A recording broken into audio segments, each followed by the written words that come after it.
John Fredericks, America's Godzilla of Truth. He's popular and proficient in picking politics with prophetic precision. And now J. Fred's picking sports. Are y'all ready for this?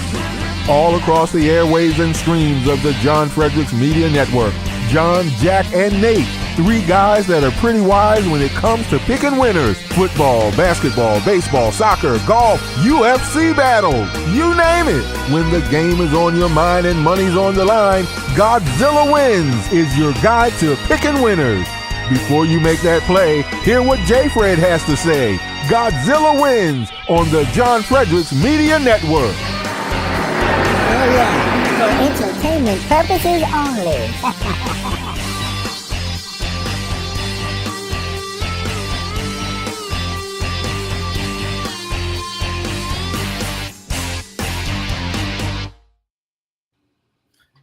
All right, welcome to another edition of the Godzilla Wins Saturday Pick Show. I am joined, as always, by the fearless leader of the Godzilla Wins movement, John Fredericks. He should be on shortly. Peter Kriebel is here with us to give us some of his insightful takes on football and all things sports. Jack Fredericks, the editor of the Godzilla Wins website, should be joining us soon. He's just finishing up taking care of the dog. And then we'll be joined by Mitch Rogers at the top of the hour to join us for the second hour. So welcome, everyone.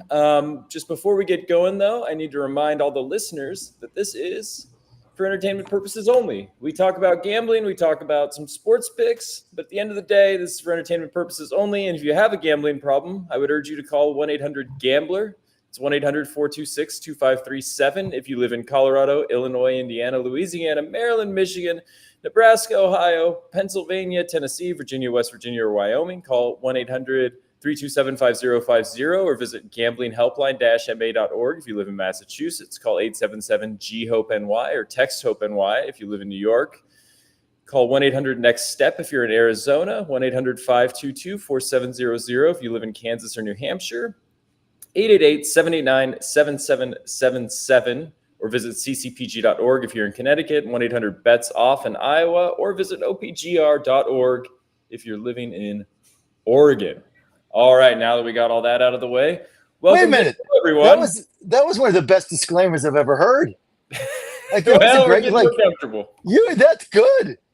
Yeah, I think, hey, Jack, you do a good disclaimer, but that thing was like, He could do a VO for that. Voice it. I'm going to send your name and number to DraftKings. I'm going to say, look, this is the guy for your professional VOs. That was good.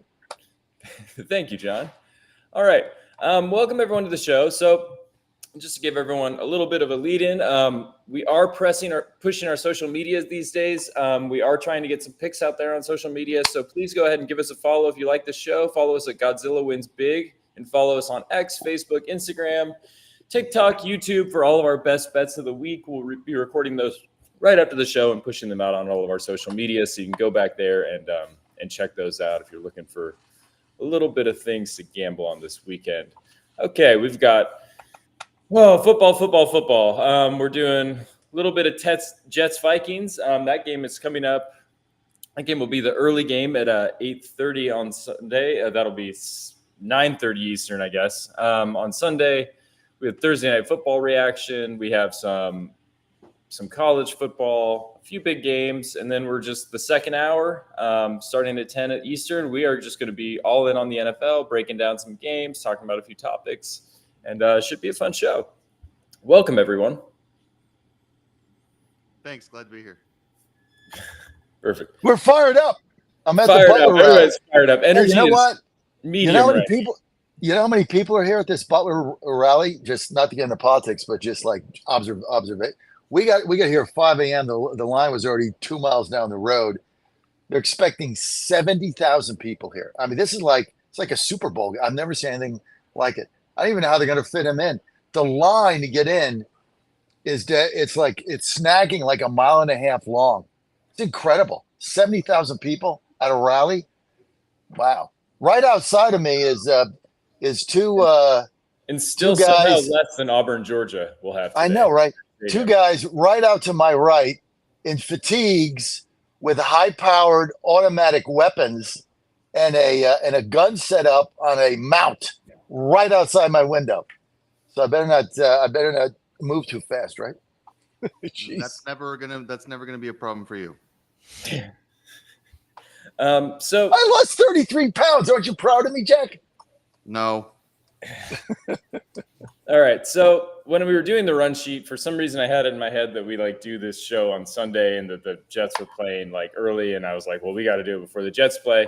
But I think we can just skip past that and just move it to the football hour and talk about the Jets then. I think we need to talk about Thursday night football. We finally had a good Thursday night football game.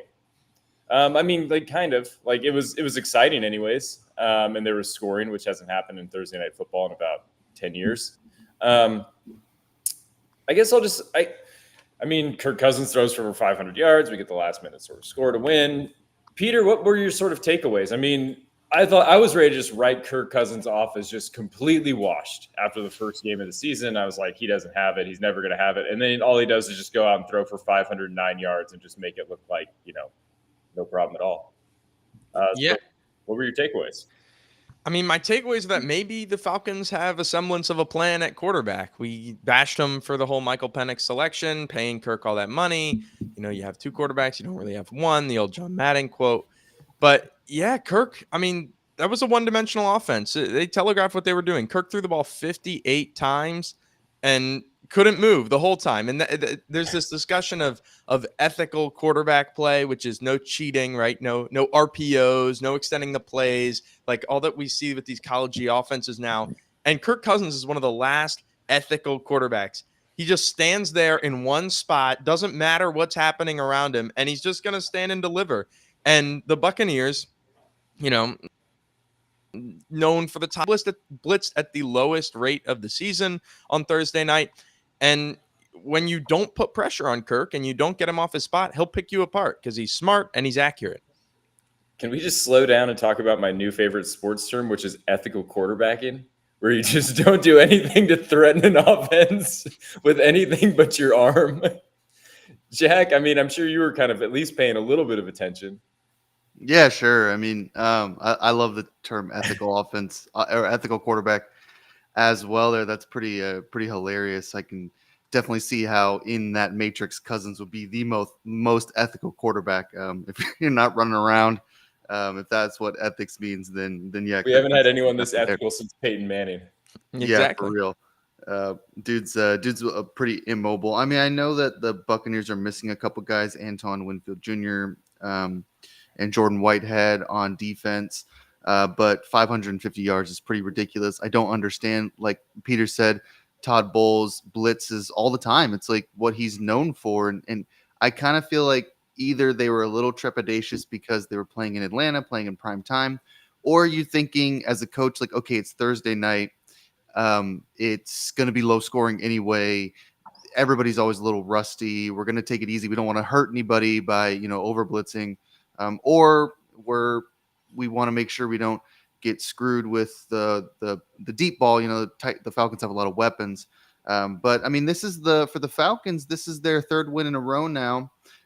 They lost, I think, at least one of those games they lost in the final minute, if not both of them. So, this feels a lot like Kirk Cousins a few years ago in Minnesota, where we kept being like, oh my God, like the point differential with these Cousins wins and losses is so small. So you don't know how lucky the team is and if they're actually going to be a threat if they are to get into the postseason. We talked about that with the Vikings a couple years ago, and it seems to be the same here. But on the other side of that, like Patrick Mahomes, Lamar Jackson, Aaron Rodgers to some extent, not this year, but the good quarterbacks tend to win the game when it matters most. In the last few minutes, they tend to get the ball into the end zone or get your team in field goal range. So I don't know if it's that Kirk Cousins is lucky, that he's ethical, or anything like that. But I do think that it's interesting. It's good to see a Falcons team that finally isn't losing all these close games. That's what they're known for doing. They're the butt of every joke. The Ravens, Peter can attest to the Ravens kind of following in that mold sometimes. So I'm as a Falcons fan, I'm excited that we're 3-2 and not 2-3. We beat the Saints last week. We beat the Bucks this week. Both those games were at home. They're going to have to start going on the road and winning some games as well. But it is crazy, if you don't mind me, Nate, jumping in. Yeah, to think, no, please jump in. you get the slant route completion to Drake London at the very end of the game, and we're talking about 1 second being the difference between the Buccaneers leading the division and all that had to happen in overtime. But I mean, I'm just surprised Kirk could even get there in time to snap that ball. Yeah, right. They were all running at the end there. And I guess sort of like the larger thing that I've been thinking about as it pertains to this game is when Tampa lost, that made the public sides. So from the gambling perspective, the more like the public money, the percentage, that the public was on has like the public teams have gone 22, 39 and 1 after Thursday Night Football, which means if you're $100 better and you're betting $100 on every side the public likes, thus far in the NFL season, you've lost $1,895. It's the worst start for public sides in the last 20 years since we've had sort of good data for it. John, were you one of those losers or were you one of those winners? No, I won the game. Look, I won the game. I bet the Falcons money line. I don't under 3. I don't like laying it because I'd rather lay $1.25 or $1.30 to 100. Because I don't want to win a game by 1 point and then lose the bet. So I just don't like to do that. That's just a personal thing. I'm not going to advise it or not. But I love that. I was looking forward to that game all week. And I love watching Kirk Cousins. And I agree with Peter. He's like old school. He's like Joe Namath. He stands back there. He's not going to run. He just stands back there and throws a football. But I love this Falcons defense up until Tampa Bay ran all over them. I love them playing the Saints. I love them at home. I love the way they move the football. And Kirk Cousins just won the game. I mean, if you're watching this game and you're a Falcons fan, you got to be pumped. I mean, they should have gotten beat the last 2 weeks. The Saints had them beat, right? They scored a touchdown at the end, game over. And then they go down and then they spike this. Cousins spikes the ball with what, 1 second? I mean, you're talking about a guy that lives on the edge of life. 1 second they get the spike down.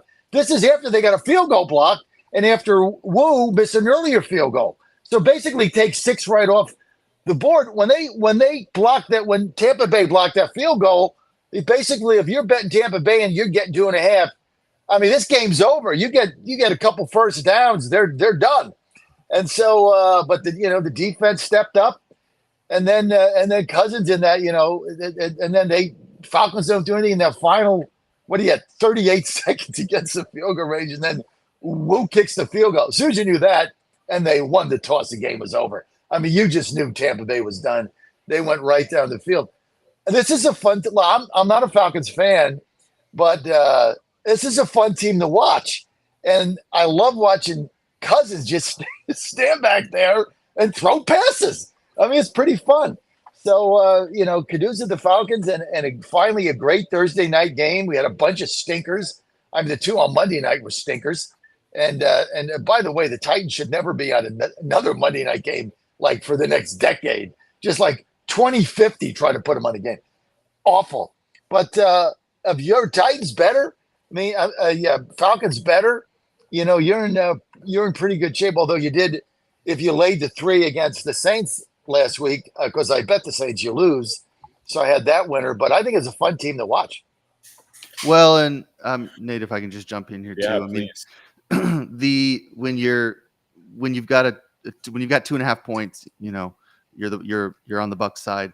Like overtime is just your nightmare because like either you win the game, like you never cover, you just win. Like you might as well just live bet the Bucs to win and get a little bit more action because it's so hard in the NFL to cover like a 2.5 or 3 point spread.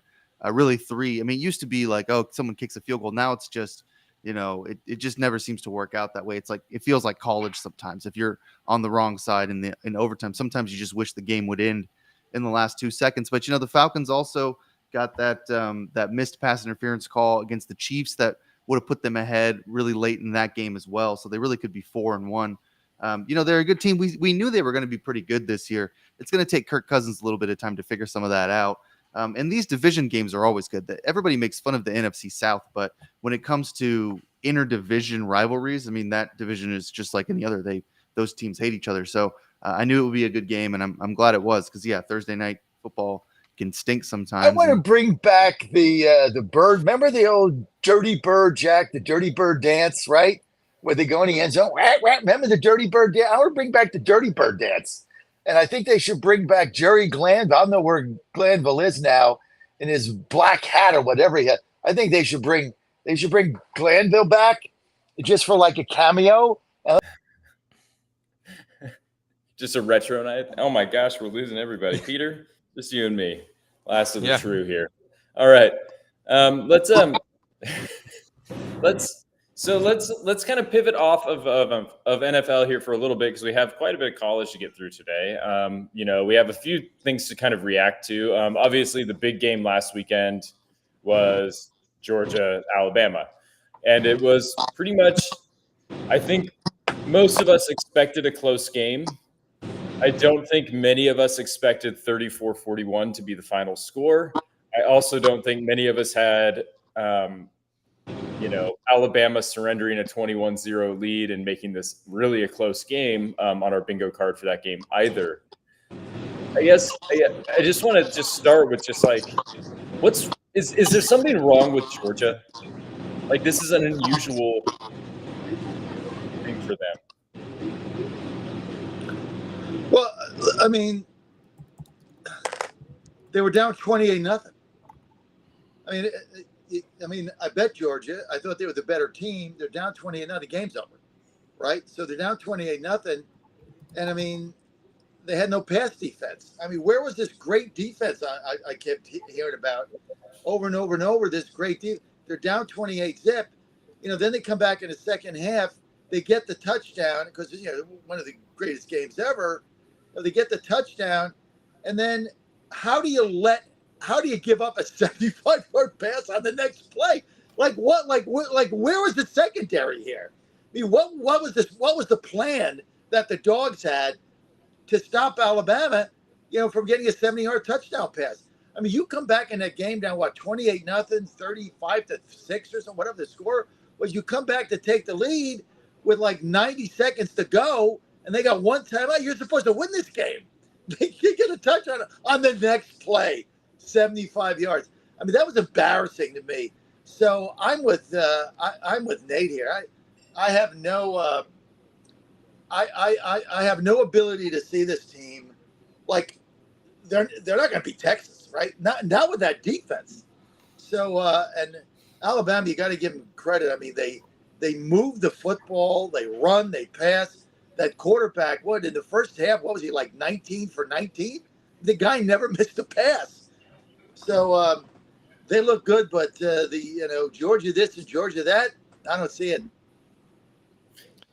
So I keep thinking, and this is probably a good time to loop Peter in because we've sort of been having this conversation about ethical quarterback play, and I would say that Carson Beck is a fairly ethical quarterback, and Jalen Milroe is a fairly unethical quarterback by these standards. Jalen Milroe puts quite a bit of pressure on defenses with his arms and his leg. With his arm and his legs. And Georgia seems to be asking Carson Beck maybe to do a little bit too much. And I think that that's sort of a danger in college football, especially when you have someone that can't stress a defense with both.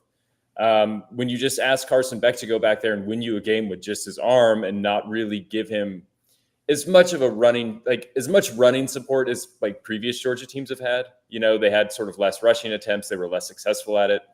And I don't know if that was scheme or if that was just, Alabama just sort of bringing it on defense. Obviously Carson Beck had to throw it a lot because they were down for such a huge portion of the game. But I just wonder if maybe like some of these offensive struggles are they've given the keys maybe too much to Carson Beck and sort of gotten away from what their normal formula is for winning games. Yeah, I think you're definitely making a good point about Beck not offering this, what Milroe does with his legs. He can move a little bit, but it's not woven into his identity as a player the way that it is with Milroe. The other thing, and I just made this point with Buccaneers Falcons, is it was 1 second that determined that game. Like, Georgia flew back into this game. I don't think we need to overreact to, oh, Georgia's horrible. Like, they got in a hole early, played horribly. All of that is true. But that was impressive to go on the road and come back And it just so happened that they ran into this 17-year-old phenom who gave Alabama the spark they needed when no one expected it. So you're talking about teams that recruit, 1 and 2 every year. Sometimes it flip-flops, and it's just, yeah, I mean, it's a touchdown game. It happens. So they're probably going to run into each other again in the either the playoff or the SEC championship. So I don't walk away and saying, oh, Georgia got outclassed. Jack, I know you wish both teams would have lost on Saturday. Is there? Well, no, I had Georgia plus the points or minus the points, whatever. So actually, I was really hoping that Georgia could seal this comeback and then tack on a little bit more, so I could save that pick. But I'm glad Peter brought up the furious comeback because Georgia was down 30-7 at half, and we'd basically, I think everybody watching the game had written them off. Oh, here we go, Alabama. Is just right now the better team. Georgia almost stumbled against Kentucky. Maybe they're just not there yet. Maybe they're not there this year. Carson Beck needs a little bit of help, etc.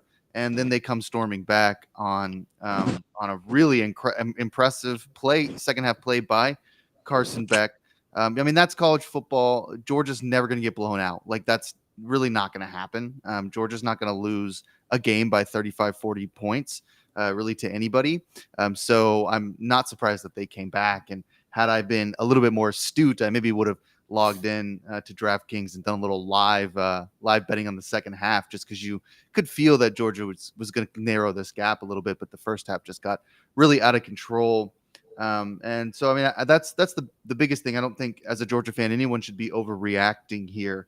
You can lose a game to a really good team and still make the college football playoff, especially now. They can still win out. That's not out of their reach. I know that the Texas game is on the schedule. The Ole Miss game doesn't look nearly as frightening, I think, as it did in the last few weeks because of the loss there. But then again, Ole Miss is still kind of a dangerous team. Lane Kiffin isn't going to go undefeated. Like, that's not at Ole Miss. He might be able to do it somewhere else when he finally leaves at some point. But at Ole Miss, he's not going to go undefeated. So you would expect him to lose 1 or 2 games. He might still put up a fight against Georgia. I'm sure he will. I think as a Bulldog fan, you can't be too down on yourself here. The other narrative that I think is important to talk about is this is like DeBoer's first huge win in the SEC. And he came out looking like he had all the answers.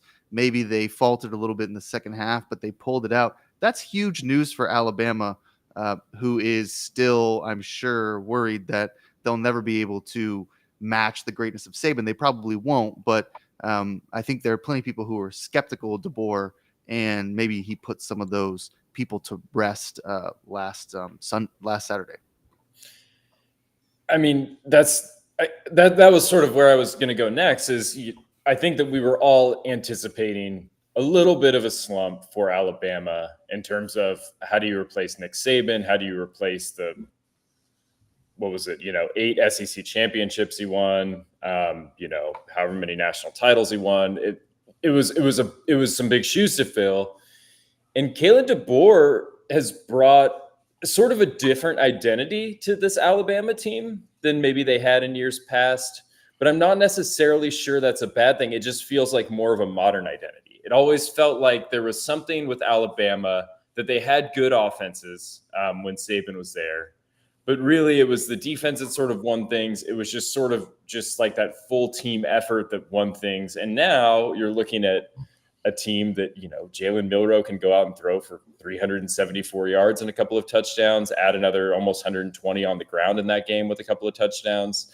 You're seeing an offense that's been unleashed that I don't think you ever really got terribly consistently at Alabama. And I think that's sort of something to be probably excited about if you're an Alabama fan, is it not? Well, that makes sense too. I mean, was this a question to Peter? No, it's just a question to whoever. I'll jump in, and then Peter, you can jump in too, because you're locked into this stuff. I think that's an important question too. Is like how much of DeBoer's offensive scheme at Washington is going to make this Alabama team really a huge threat offensively. Now, I'd push back on the idea that they've been lackluster on offense in the past. I'm not sure Bill O'Brien's offensive scheme was. I've never been impressed by Bill O'Brien. But Sarkisian was there. His offenses were really good. Lane Kiffin, when he was there, his offenses were really good. So it really it's just a scheme thing. It's just a coordinator thing. Like Saban's a defensive guy. So when he has a good coordinator, it's really good. But he's had some in the past that just haven't really worked out in the same way.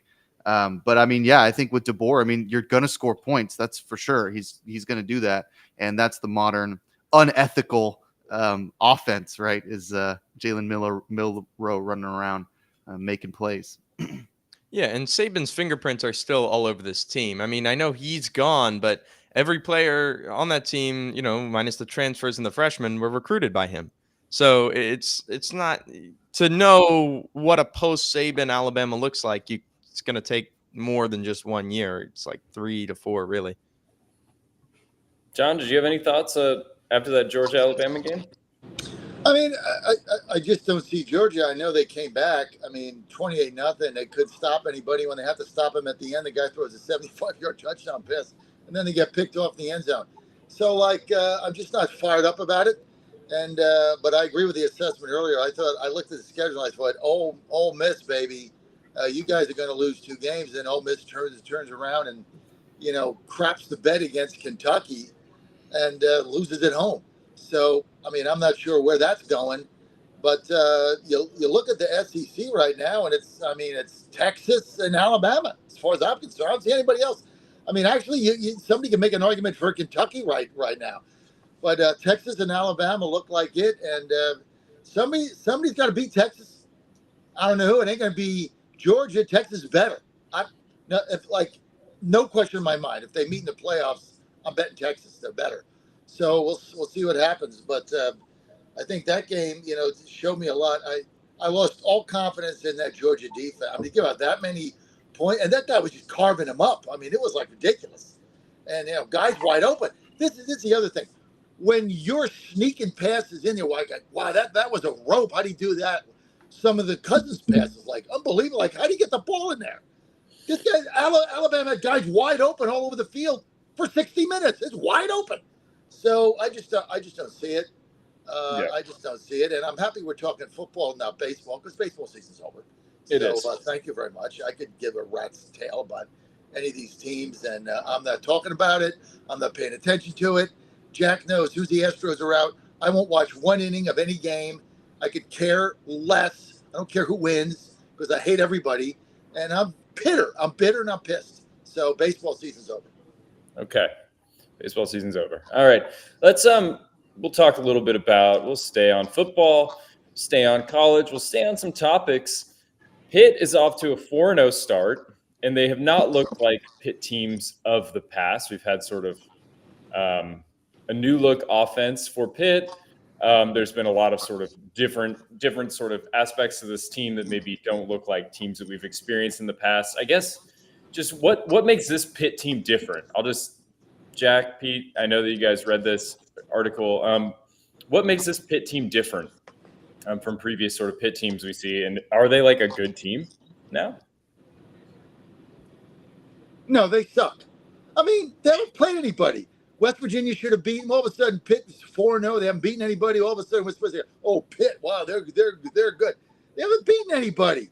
West Virginia, see this hat on? We should have beaten them. We gave. It's like, here, you want the game? Hey, here, take it. We don't want it. Hot potato.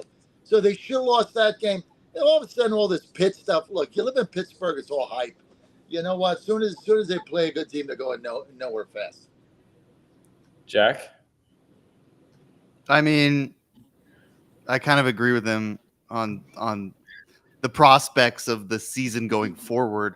I mean, look, I think West Virginia sucks, so I don't really think that that's a marquee win. They beat Kent State, they beat Cincinnati, and they beat Youngstown State, but they scored 70 points on Youngstown. So I think that's kind of impetus to the article from ESPN was basically like, hey, look, this high-powered Pitt offense, this isn't how Pitt normally wins football games. The program being as it is, they usually are a little bit more conservative, a little bit more reflective of the history of the town. When it comes to sports and football, it's a little bit more ground and pound, a little bit more a little bit slower. So yeah, I mean, look, they put up 55 on Kent State, 38 on Cincinnati, 31 on West Virginia, and 70 on Youngstown. I guess the good news is that we can bet the over, at least maybe just the Pitt team total over, and probably feel pretty safe that it might hit. But it's fun to watch a team hang 70 points. Like we just talked about with Alabama, the world of college football is changing. You have to have a high-powered offense in order to really win games. I mean, Michigan notwithstanding, I know they won last year on the backs of an amazing you run up. defense. Is you it run up even 70? You run up 70 on Youngstown State. It's like, who are they playing this week? Mary School, the Headless and Blind. I mean, give me a break. 70 points is 70 points. That's a lot of points. I mean, I think that Youngstown State. the more intriguing part of this article was that, like, is the offense that good, or are they just really good in sort of just like these desperate moments where they're just like forced to throw it a ton? I mean, this was by the end of week 3, they had erased 2 double-digit fourth quarter deficits.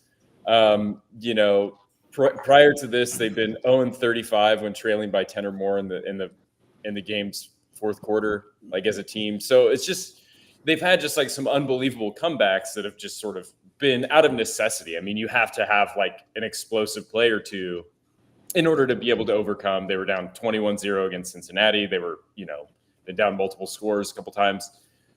Like, is some of this just smoke and mirrors, and it's just this sort of like idea of like luck that we sort of think about, where it's like once defenses sort of go into a shell, like, sometimes quarterbacks just explode, and that's just sort of what we've been witnessing? Or is this like an actual like sort of like foundational thing that's changing in Pitt? That's sort of like the question that I've been having. I would say part of it is just due to the weakness of the ACC. I mean, this conference is starved for a leader, and so Pitt is kind of relevant by default right now. And until they lose a game, or I mean, John saying they have to win, they just or beat a real team. It's just like they need to lose, or they need to until they don't even need to prove themselves. Basically, in the ACC, they just if they keep winning, then they'll just stay on top. So I don't know. I think it's just about how weak the conference is more than anything. Gotcha. All right. Well, that brings us, ACC talk brings us to your specialty, Peter. Give us the temperature of the room for Virginia right now. I mean, hot, great. As relative to my experience, which was last year, the team starting 0-5, and right now they are 3-1. So they stomped Coastal Carolina last week, and the most exciting part about it was they got the run game going. This was something that I had been critical of. I felt that it was a major reason why they were struggling to close teams out. And yeah, I mean, this guy, Xavier Brown, I just wrote a feature on him this week. He is our junior running back. He's been had injury problems, and he went for 171 yards on 9 carries. So he's kind of this change of pace back who can be really explosive and possibly present challenges for Boston College, which that game kicks off in, is it a couple hours? But yeah, it's exciting. And expectations are higher than they've been. Again, it's the ACC. Virginia's biggest win right now is Wake Forest, but even so, I mean, it feels very different. And a win over Boston College, I know Castellanos is playing or banged up, but it would be pretty huge to start 4-1 with a win like that. Peter, where can people? Hold on. Peter, if people want to read your feature, where can they go to find that? I'm on Twitter at Peter Kriebel on Twitter, and TikTok is Pete Takes, and there's a link to all that. The link in bio has the game or the feature prominently featured. Perfect. All right. Hey, let me just jump in here. I got to tell you, it's fun seeing you guys on this video, right? So anybody that's just on the radio, if you want to jump in, YouTube Live, we're on YouTube Live, Getter Live, X Live, Rumble Live. So it's kind of fun. One of the best things about seeing the video is seeing my son Jack looking really good there. You're looking good, like very healthy, right? You're all spiffed up there. You're looking good. You know why he looks good? Because he just got a good night's sleep. You know why? Because he takes Healthy Cell. And he goes right to sleep, pops out of bed.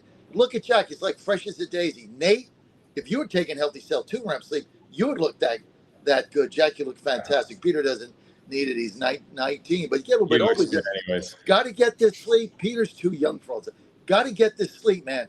And you too can look like my son Jack if you go to healthycell.com, and get your REM sleep. You're going to sleep like a baby.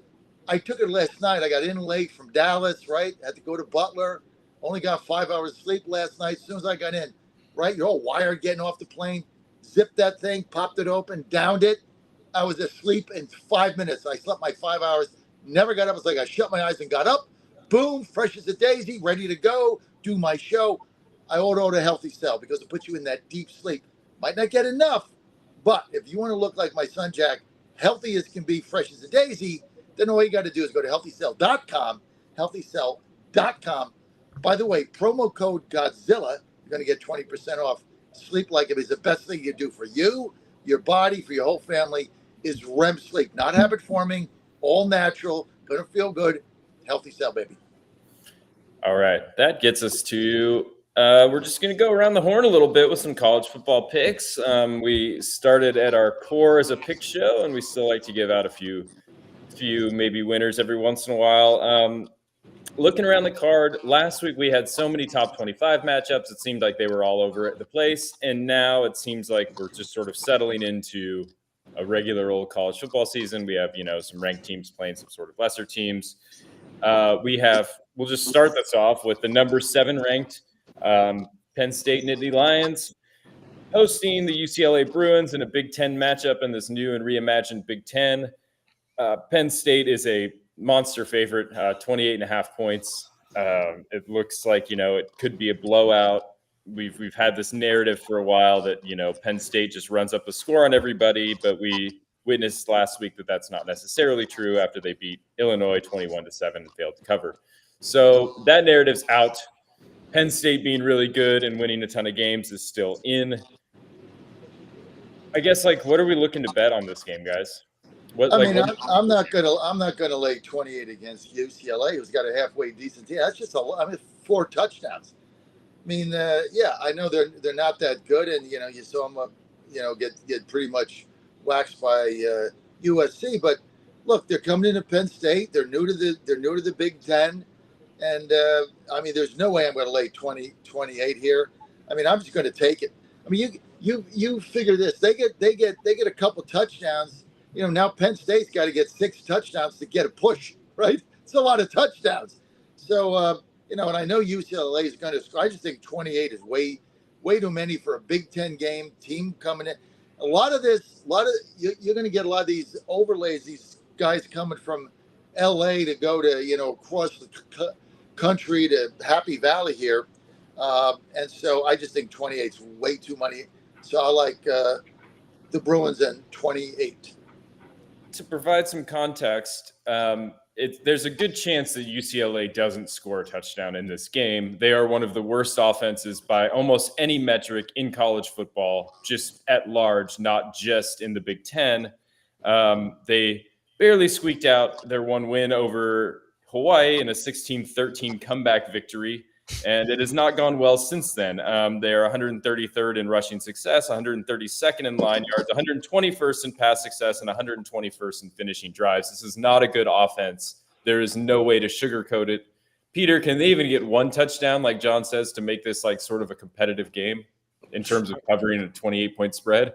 A 28-point spread is dangerous territory because it's just even if Penn State has complete control of the game, they don't necessarily have to score that many to win.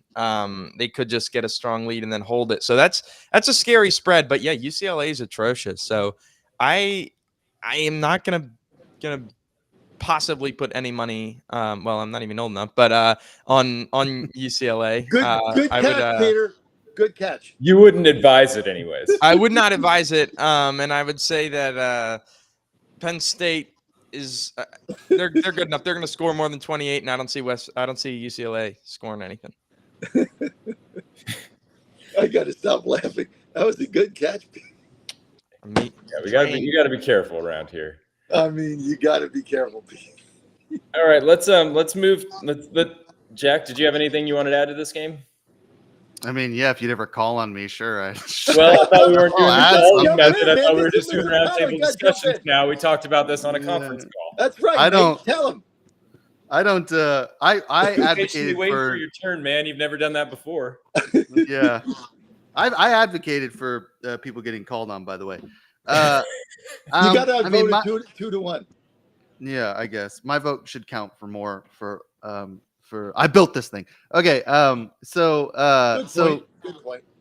as far as the this game goes, so I was trying to find an edge and there are none. I was like, okay, what's Penn State's record against the spread?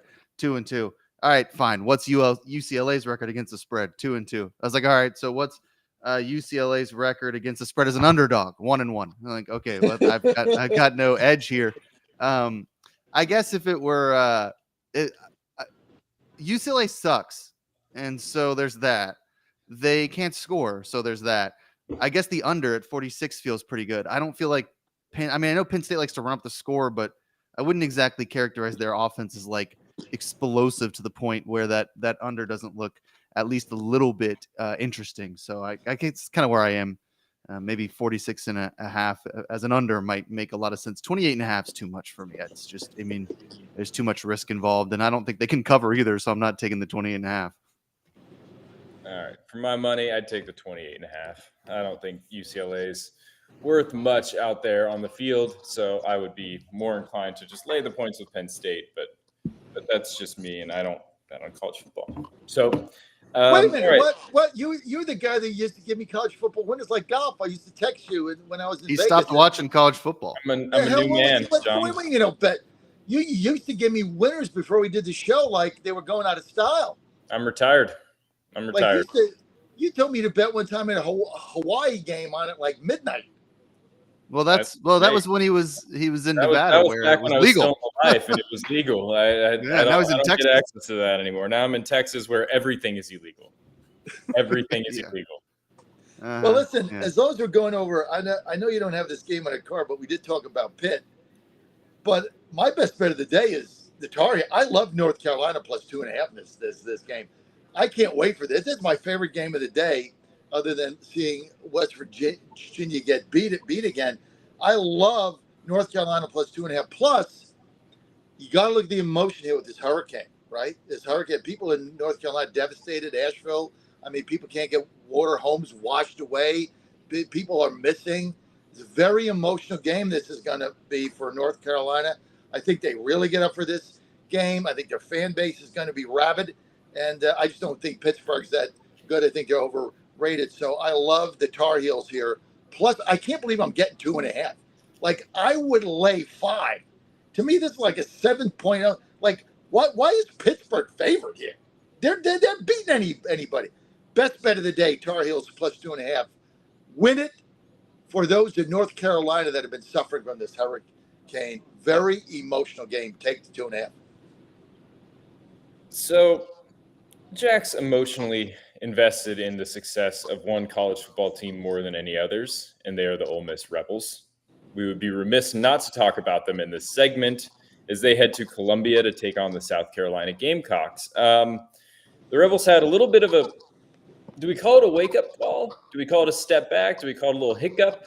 I don't know what we call it, but whatever it was, they lost to Kentucky 2017, and prior to that, they had been outscoring opponents by a combined measure of 220 to 22.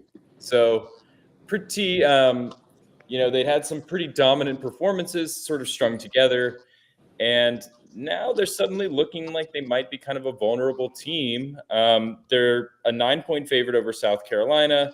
South Carolina's, been, decent. I'm not really sure that, beating Akron 15-7 is anything to hang your hat on. But, the 36-33 loss against LSU doesn't look terrible in the rearview mirror, I guess. What are we expecting out of Ole Miss today? Are they going to bounce back and just bury the Gamecocks? I think so. Yeah, I do. They've beaten. They haven't really beaten anybody, but then again, neither has Ole Miss. Ole Miss beat Furman, Middle Tennessee, Wake Forest, and Georgia State. So, it's pretty easy to outscore everyone 220 to 20 or whatever when you don't play anyone good. I guess just on vibes, the way I think about this game is I'm not sure Lane Kiffin is going to like drop 2 in a row and the wheels are just going to come off. It's just not. He's a good enough coach to kind of bounce back, figure out what's wrong, and he doesn't have like 2 offensive like hellhole games in a row. It just doesn't happen unless he's playing 2 really elite coaches. Usually we see this type of stifling of his offense from, an Alabama game, a big primetime game, where he struggles to find that type of explosivity. I just think, and he loves to run up the score. I'm not really scared of the 9 points. On the other side of that, I guess, if I were someone else, I might say, okay, well, maybe I just take the under because maybe the Lane Kiffin offense is just not as good as we thought it was. And maybe when we get to these SEC schools, these SEC games, it's going to be difficult for them to score. But I like the 9.5. I'm not scared of that. I think that this game probably is going to be a blowout. It's, Ole Miss is that team, that coach, they're good enough to bounce back after a surprising loss to Kentucky, but Kentucky almost beat Georgia too. So let's pump the brakes on the idea that Kentucky is like this like joke. I mean, they could be pretty good this year. They often are. I'm not worried about them against South Carolina. I just wouldn't want to be in Coach Lane's practices this week after that game that they just blew. I mean, they just blew. You can spin it however you want, but Peter knows this. They blew the game. I just wouldn't want to be in his practices starting on, I'm sure he had a meet on Monday to go over film. This team is too good to lose 2 games in a row. I just don't see it. And so I think they're gonna have to come out today. Now the problem the one problem they got is the Gamecocks. They haven't beaten anybody, but they've been competitive, and we don't know. They might be better than you think they are. So that gives me a little bit of pause with the 9.5. But when you look at the 2 teams, right, Kentucky and Ole Miss, Peter, you ask yourself this question: coming off an emotional game like that, do you bounce back better with an emotional loss, or do you bounce back with an emotional win? I mean, with a good team like Ole Miss and with that coach, I'm sure he was pissed. I wouldn't want to be in that game room on Monday. I'm sure he was pissed. So I think they're going to bounce back. Gamecocks might be a little bit better than we think, but I'm going to lay the 9.5 with that coach. I think he's going to have to make a statement today. If he doesn't, then you got to start, because you got to always take one game and say, yeah, they just screwed up. You have now, you struggled to beat South Carolina. Now it's basically, well, you're just not that good. You guys are not going anywhere.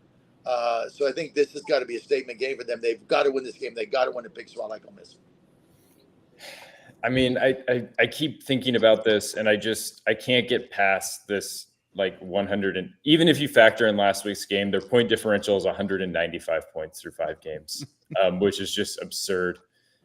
I mean, Peter, like, what are you looking at here? Like with this game? I mean, this is crazy. And it's not to be like, it's worth noting that like the Gamecocks have like a little bit, it seems like, of a quarterback sort of controversy brewing. A little bit. It seems like Sellers, has not been like awesome in that, and then he got injured against Akron, and Robbie Ashford came in and looked pretty good too. So, there's things that maybe aren't quite settled in South Carolina as well. Yeah, I'm looking at this game for clarity on the SEC. To me, there's a clear tier 1 and then everybody else. And I just, with certain teams, beating each other, it's like I just want to know who's good. And so this is going to be a big litmus test for the SEC, kind of sorting out that hierarchy moving forward. Definitely. I think, well, all right, let's make a little money here. So, Beard Vet coffee. We all drink it. I drink it. Jack drinks it. John drinks it. Everyone should be drinking it. And if you're tired of drinking coffee from mega corporations that don't care about you, put down your cup of regret and grab yourself some Beard Vet coffee. It's good coffee from a company that's veteran founded, veteran focused, beard operated. If you're not drinking Beard Vet coffee, you might as well be sipping on a cup of burnt soy and tears. Go to beardvet.com, get our promo code Godzilla, Godzilla, and go to beardvet.com, promo code Godzilla, and get 10% off all your orders. They have K-Cups, whole bean, ground. They got it all. They are so fast with the delivery. You make the order a few days later, boom, it's right there. They're right in your door. No problem with that. Great company. They've been longtime supporters of the show, and great coffee. So, please check out beardvet.com, beardvet.com. Promo code Godzilla gets you 10% off your order. All right, so let's keep moving on through some of these games here. Now Jack just put on all of our favorite teams. That's what he did. Now that I'm looking at the schedule, we have Oklahoma State taking on West Virginia. I guess it could be because it's West Virginia, but also he knows that I'm sort of a sleepy Oklahoma State homer, even though they stink recently, and I thought they were going to be a lot better. It looks like their West Virginia Mountaineers are headed to Stillwater. Tough place to play at Boone Pickens Stadium. Oklahoma State's 3-point favorite. West Virginia's looked not great. Oklahoma State started off okay. They have also looked not great. I don't know what to make of this team. I don't know what to make of the Pokes. I don't know what to make of the Mountaineers. Can somebody please help me make sense of what we're even expecting out of this game? Well, I don't know why Dad switched his camera view to the kitchen on the bus or whatever. For the gestation. Yeah, I guess. Oh, look at that. That's good cooking. streaming right there. Yeah, okay. You get some coffee, some bottled water. Keep an eye on that trash bag hanging off a cabinet. Yeah, great. I think you're probably the best person to analyze Oklahoma State. I haven't watched them at all, so all I've done is read up on the game a little bit here. I don't like West Virginia at all. I don't think they're any good. And I think Oklahoma State is, even though they've had some defensive struggles, Alan Bowman at quarterback seems to have been serviceable enough, and the West Virginia secondary is pretty rough. So as far as the ATS goes, like the 4.5, I'm not, especially at Boone Pickens Stadium, I'm not like shying away from that. I think I guess I wish it were 3. I guess everybody wishes it were 3 if it's 4.5, but I kind of wish it were a little bit lower. As far as the total goes, I don't know. I never know what to do with these totals when we talk about Oklahoma State. Like 66.5. Are you kidding me? That's like a basketball game in some places. And now all of a sudden it's like, oh, let me root for the points. And I'm not sure West Virginia, I know they can score, but everybody's got to really score to get up to 66.5. So I don't know if I love the problem with that is like, okay, I feel like I'm being baited into taking the under, and then the points total is going to end up, 45-40 and not even close, just because it's so high. But my stronger play, I guess, is Oklahoma State -4.5. I don't hate that. There were some years, ago that it was just like a guaranteed over in a lot of Oklahoma State games when their offense was really rolling and their defense sort of stunk. And then they've sort of been they kind of tightened the defense up over the last couple seasons. But,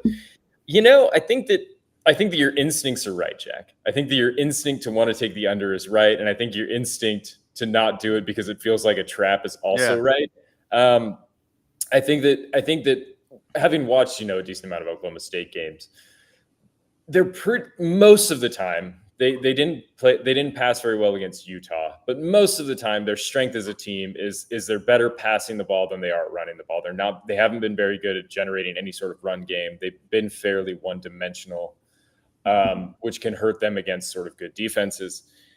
The thing is I don't think West Virginia has a very good pass defense. It looks kind of like a sieve. So I think that Oklahoma State will be able to score on West Virginia. Likewise, Oklahoma State this year has had a really problematic flaw. They can't stop the run. They couldn't stop it against Utah. They couldn't stop it against K-State. And their 2 sort of Big 12 games that they've lost. They can't really seem to stop anyone. They're horrible at tackling. They're like 90th in tackling. And I think that I think that there will be points scored here. I'm obviously optimistic about Oklahoma State as always, but I think that the safer play is probably just to take the over. I think that both of these teams can exploit the other's weakness in a way that will enable them to score points. I don't know if Peter has anything to add to sort of this Big 12 matchup. Yeah, only that I've kind of planted my flag early this year and kind of fading Oklahoma State. I never saw them as the highly ranked team that other people did. But even this is just a step too far, even for me. I think that they are a notch above West Virginia. And I really wish we could hear John's take on this, just because Mr. West Virginia over there. But yeah, I'm riding with Oklahoma State. Mr. Yeah, I don't know West where he Virginia, went. he'll just barge in the middle of some segment in 20 minutes. That's and give true. questions Yeah. again. So That's don't also worry true. about not getting John's take. He's never missed a chance to get a take in his life. He'll just hop onto somebody else's. Oh, there he is. Yeah. There he is. Yeah, we had Your West some, Virginia pick, John. So listen, look, we were talking about West Virginia, right? There's no way you can bet this team on the road. I'm sorry. I mean, I love my Mountaineers. My son pitches there and all that good stuff. Jack's brother and all that. Yeah, rah. And by the way, they're gonna have a super baseball team. They have no pass defense. This team has no secondary. I mean, it's sad. It's sad watching them. They don't have the speed. They don't have the size. And so all you really have to do is throw the football. And to think they're going to go on the road and like stop Oklahoma State. I mean, what is it, 4.5? I mean, I'm not going to bet against my team. I got the hat on. I'm just not going to do it. It's not bad juju. I don't do bad juju. But if you want to make money out there, my second best bet of the day is Oklahoma State. This team has no secondary. I mean, guys wide open all over the field, and they don't have the speed and then they don't have the size in the linebacker crew. They had a very good defensive line. They've done good there, but that whole defensive backfield has to get overhauled. And they had a big win that kind of stave off all the talk and Mountaineers about getting rid of Coach Neil Brown again. But they just don't have the defensive backfield in order to compete against Oklahoma State. They're gonna get blown out. Sorry. Sad times for West Virginia. Let's get to the game of the week for college. This feels weird to say this is the game of the week. The number 9 ranked Mizzou Tigers, which is a weird thing to say, playing the 4-1 Texas A&M Aggies, who are. It feels disrespectful that they didn't make their way into the AP rankings yet, but they haven't, despite wins over Florida and Arkansas, I guess, and their only loss has been to Notre Dame, and it wasn't a blowout. What are we looking for this Missouri-Texas A&M game? A&M is a small favorite, 2.5 points, under the key number. Totals at a very modest 47.5 for college football. What do we think here? Is Missouri the number 9 team in the country? No. No. Well, it doesn't matter because Texas A&M sucks and they don't cover the spread against ranked opponents. I know that was the old regime with Jimbo, but they've lost 8 of their last 9 games against AP. The ATS, the spread has lost 8 of the 9 games against AP ranked teams. Missouri might be number 15, but they're not number 56. They're 4-0 in the SEC. They're a tough team. Texas A&M blows. I'm taking Missouri plus 2.5. I'd take them minus 2.5. I might even do that. I might grab an alternative spread, take them minus 2.5, get a little plus money. I might do that right now. Just that's how much confident I am in Mizzou and how much I hate. But then again, I hate Texas A&M more than almost any team in the country. So. We're an Aggie family down here now that we live in Texas, so I'll take the Aggies. Peter, any thoughts? Yeah, I hear you. It's a little weird that Mizzou is suddenly good at football, but I don't think it's a fluke either. You have to go back to November of last year when they lost by 9 to Georgia. They're here, and they are good. Luther Burden, I can't get enough of him, a wide receiver, and I think that it's a real explosive offense. And yeah, I'm riding with the Tigers.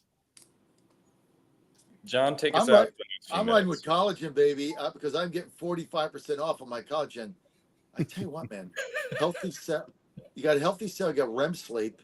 I don't know about Texas A&M and Missouri. Like you think I went to bed last night and I'm like, oh, who's going to win the Texas A&M Missouri game? Like I could care less. But here's what I do care about. I got up and took my collagen today, and so does Ann, and so does my whole staff. You just saw Lucy come in. She's doing a whole. This is like the magic potion of all time. Because again, your body depletes it. You got to feel better, look better, get the aches and pains going away. Collagen is it's like testosterone. It just goes away. You got to replenish it. Now, the best thing to do, getnativepath.com/Godzilla. No promo code. Getnativepath.com/Godzilla. You can get your collagen up to 45% off. You can get this for a month as low as $31. You buy 6 of them, $24. That's like going to Starbucks, like ridiculous. And you take a scoop a day, you put it in your coffee like I do, right? I put 2 scoops a day because I'm big. So I do 2. You can do 1, put it in my coffee. Don't taste it, stir it up, you're good to go. You get your frother. Jay, me, we love the frother. I love the frother. So all I gotta do is put this in. You're guaranteed in 2 weeks to feel better. You're gonna feel better, have energy, aches and pains go away. All you do is getnativepath.com, getnativepath.com/Godzilla, $24. Get it for your whole family. You're gonna feel better. 1 scoop a day. It's gonna change how you feel. And look, don't I look great? You know I look great. That's because of collagen right here. Getnativepath.com/Godzilla. Help yourself and help your family. All right, we're going to reset here at the top of the hour. We will be back in 1 minute. The whole gang's coming back for the second hour, plus Mitch Rogers to talk NFL football and break down some games. We'll see you in a minute.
Listening to Godzilla Wins on the John Fredericks Media Network.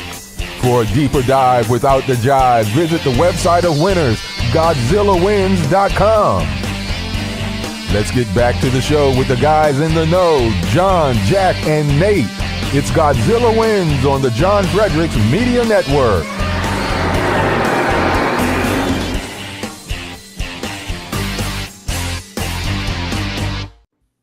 Welcome back to hour 2 of the Godzilla Wins Saturday Pick Show. I am joined, as always, by John Fredericks, owner extraordinaire of the Godzilla Wins Media Network and the John Fredericks Media Network. Jack Fredericks, editor-in-chief of GodzillaWins.com. Peter Kriebel, former esteemed contributor, but now he's got his own thing going too. He's got other stuff going. Peter, just take a minute here to tell us about your socials and where people can read your stuff and find you. Yeah, so right now I am covering UVA football for the student newspaper, the Cavalier Daily.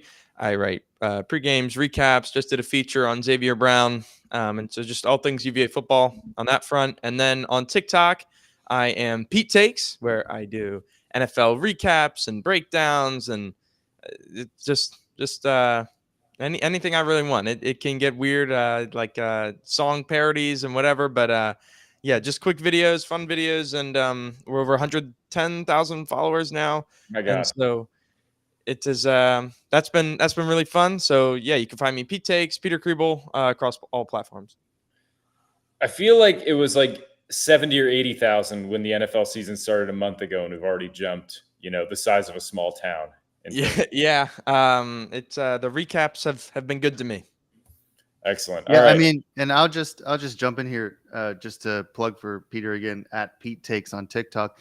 Peter wrote for us for a long time at the Ravens beat, and one of the things I was always kind of asking him to do, although it takes so much time to write it down and a little less, probably takes just as much time to do a TikTok video too, but he's incredible with scheme breakdown, which is why I kind of am trying to build a segment into this show about it as well. So, but on TikTok, the breakdown of these games is incredible. That's why it's growing so quickly. I mean, people really respond to this the first time they see it. If you're on TikTok, like it's one thing to like a video. It's another thing to press that follow. I don't know why that is, but it's people are a little bit more protective of the follow. So congrats, Peter, on the major the amount of growth in just this short couple weeks. I'm sure it'll keep growing. And the reason it grows is because the content is incredible. So go to @PTakes and follow him for all these incredible breakdowns. Thank you. Go to Pete Takes and follow Peter Kriebel for awesome football breakdowns. Also, please follow us at Godzilla Wins Big on X, Facebook, Instagram, TikTok, and YouTube. We're going to be posting some best bets segment as we try and grow our social media. 110,000K followers feels unattainable for us, but we would settle for 10% of that, and we would be pretty happy. I'll take 15 followers. Yeah, we'll just take like a few, just a handful, just whoever's just on TikTok right now. Just give us a follow, please.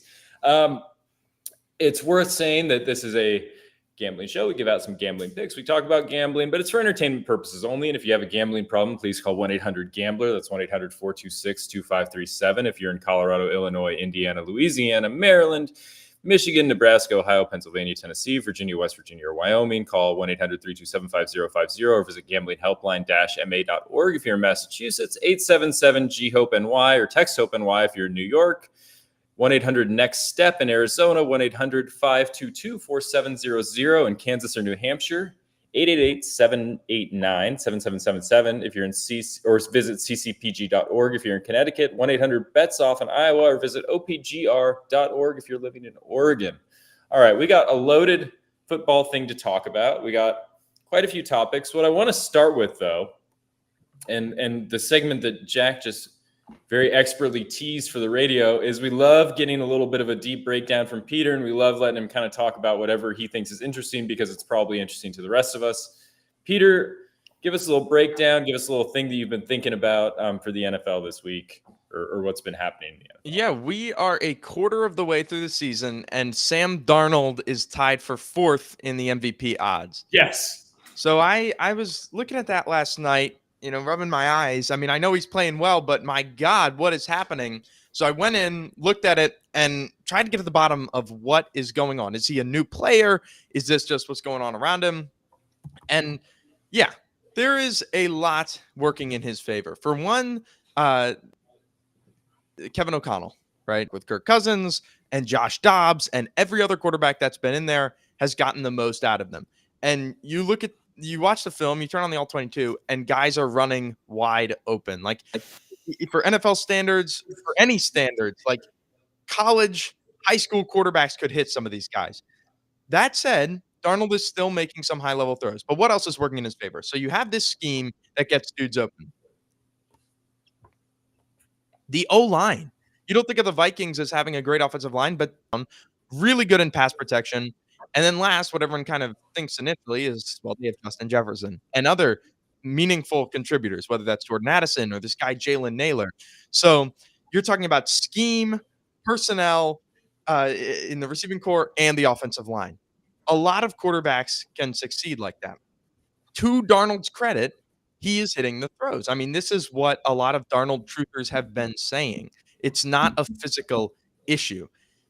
The interesting thing to consider, right? Like, when is this thing going to come crashing down? I'm not convinced that it will, but there is significant discrepancies between Darnold's success rate relative to the rest of the league when he is under pressure, when he is holding the ball for longer than 2.5 seconds, and when he's using play action. In all of those metrics, he's a top 5 quarterback relative to the rest of the league in efficiency. So if he's making quick reads, if he's getting help with play action, and if he's kept clean, Darnold is statistically a top 5 quarterback. You can debate that as much as you want, but when he's not, when those numbers, when he's holding the ball longer, when he's getting pressured, when he doesn't have the play action, when it's traditional drop back passing game, he falls to middle of the league or worse. So I liken it a little bit to Ryan Tannehill, someone that John is very familiar with, kind of Miami, and then gets to Tennessee. And all of a sudden, it's like, oh my gosh, Ryan Tannehill is good. And why was that? The Derrick Henry run game, simple reads, just let Tannehill throw the football because he can. But when it gets into that traditional drop back passing game, like Darnold still has the full Tropic Thunder moments where it's the rollouts and throws and into coverage, like triple coverage, and it's still in him. I promise those WTF moments are still in him, but right now everything is working. It's just when he runs into a team that knows how to take it away. Excellent analysis as always. And that leads us very neatly into a game that's sort of the first game on the card, which is Jets Vikings. And something that I kind of just wanted to discuss broadly. I'm glad that you talked about Darnold, because the whole sort of, if you watch the NFL, you've been thinking like, where's this guy been forever? On the other side, we have the guy that has been there forever, and you're also thinking like, what's going on? Like, why can't the Jets be good with Aaron Rodgers? Like they tried to put the pieces around him. They tried to get him some weapons. The running backs are solid. We thought the defense would be better. We thought that he had some sort of weapons at wide receiver, maybe if he could get the ball to them. Like, what's been going on with the Jets? Like, why do they just look like a very profoundly mediocre team? Because they are a profoundly mediocre team. It's the same old Jets.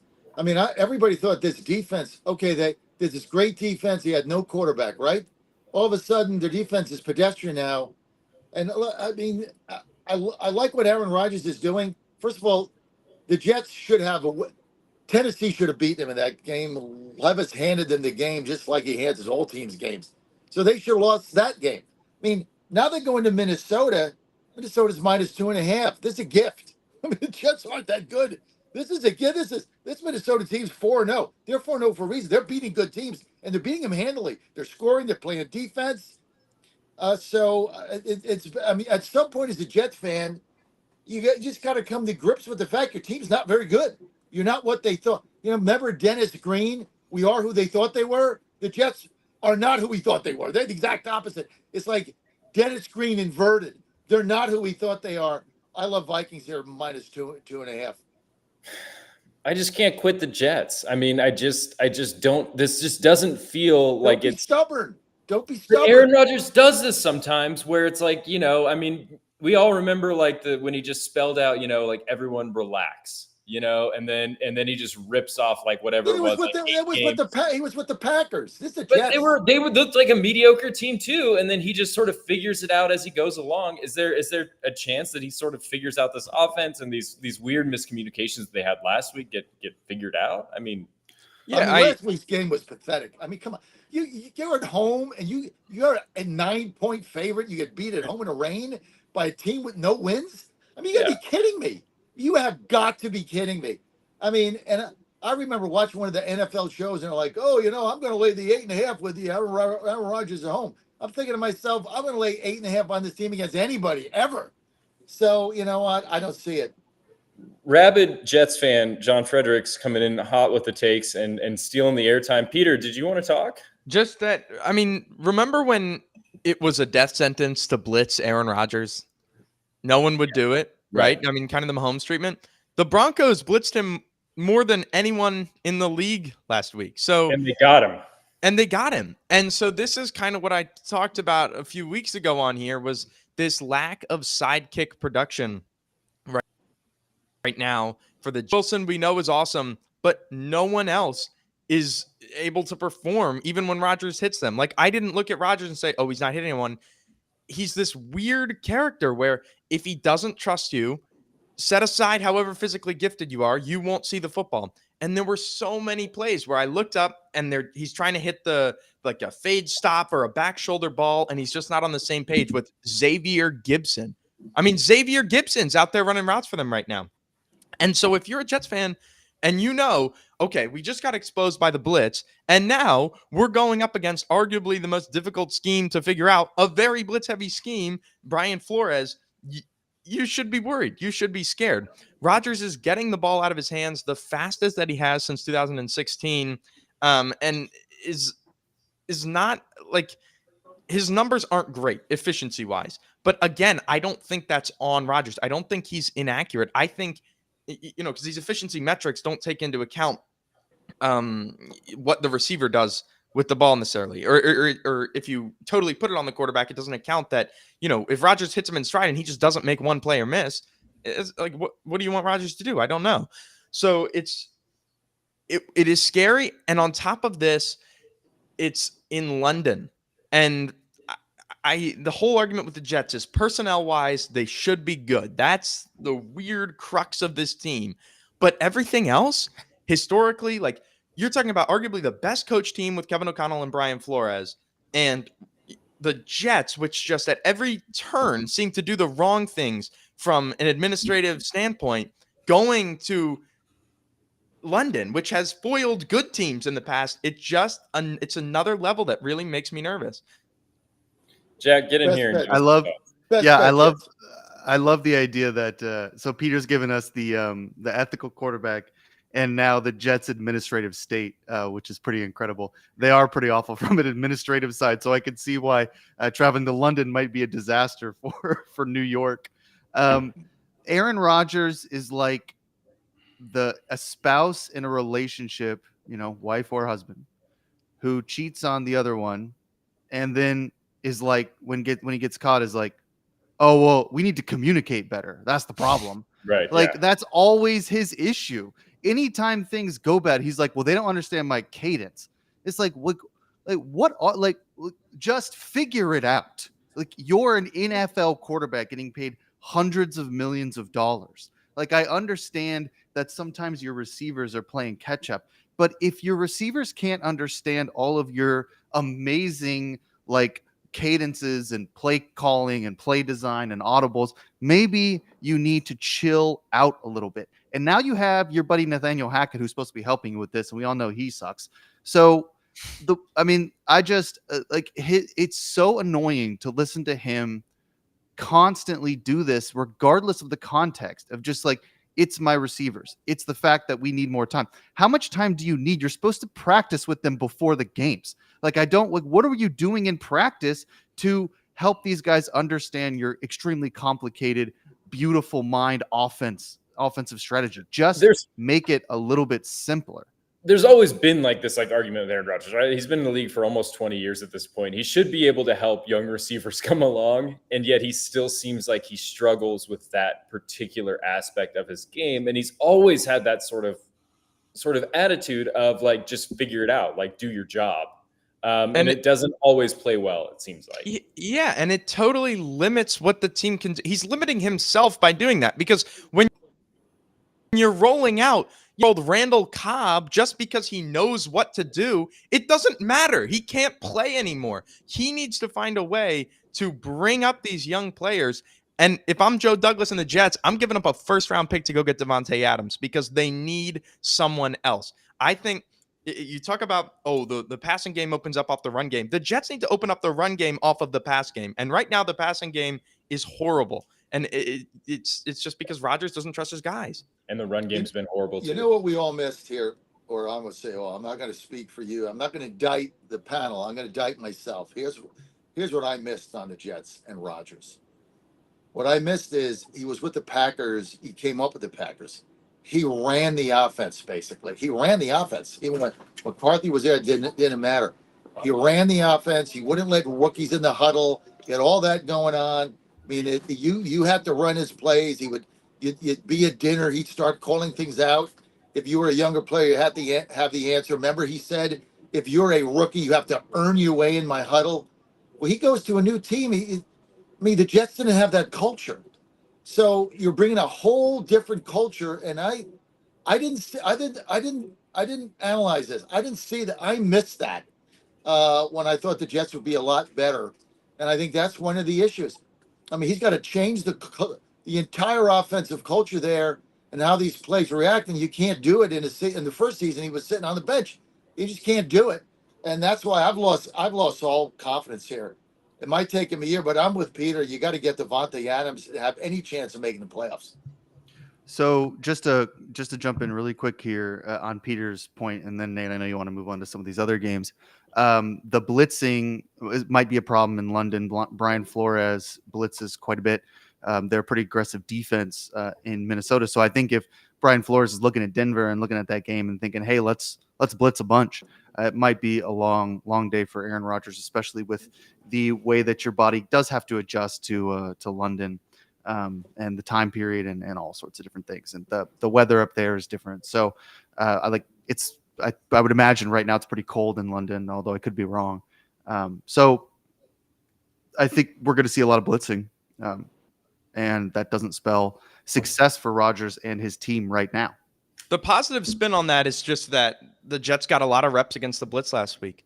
Like, I mean, there's only so much that you can expose, and maybe they showed things that the Jets didn't know were wrong, and so maybe Flores, is actually not happy with having being the second team in a row to be a really blitz heavy defense. Yeah, you don't expect Aaron Rodgers to go out and make the same mistakes twice in a row.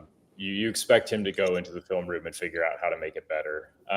Yeah, Nate, he doesn't make mistakes. It's only his wide receivers who make. Right. Yeah. Mistakes. But when we're talking about blitzing, welcome, Mitch Rogers to the show. Yeah, Mitch Rogers blitzing in here with some content. Here he is. He's ready to go. But when we're talking about blitzing, sometimes when I end up at the casino in Nevada or something, I feel like I'm getting blitzed at the blackjack table. But one place I never feel that way is Rosie's. Dad, talk a little bit about Rosie's Gaming Emporium and how you never feel under pressure at Rosie's. No, because it's the best casino in America. There's no question about it. If you like going to casinos, if you like playing the horses, if you like slot machines, you're never going to get a better deal than Rosie's. And if you're in Virginia or any surrounding state, you got other casinos like MGM Grand. Why go there when they're ripping you off?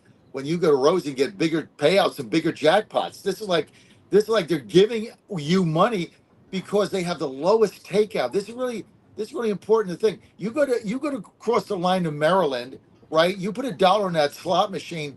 The takeout of the state is almost double what it is in Virginia. So that means more of the money that you put in, you're getting out. This is why Rosie got the biggest payouts, biggest jackpots, the most fun. Plus, they don't shut the windows, fill it up with smoke, and pump oxygen in. You got a whole new plan.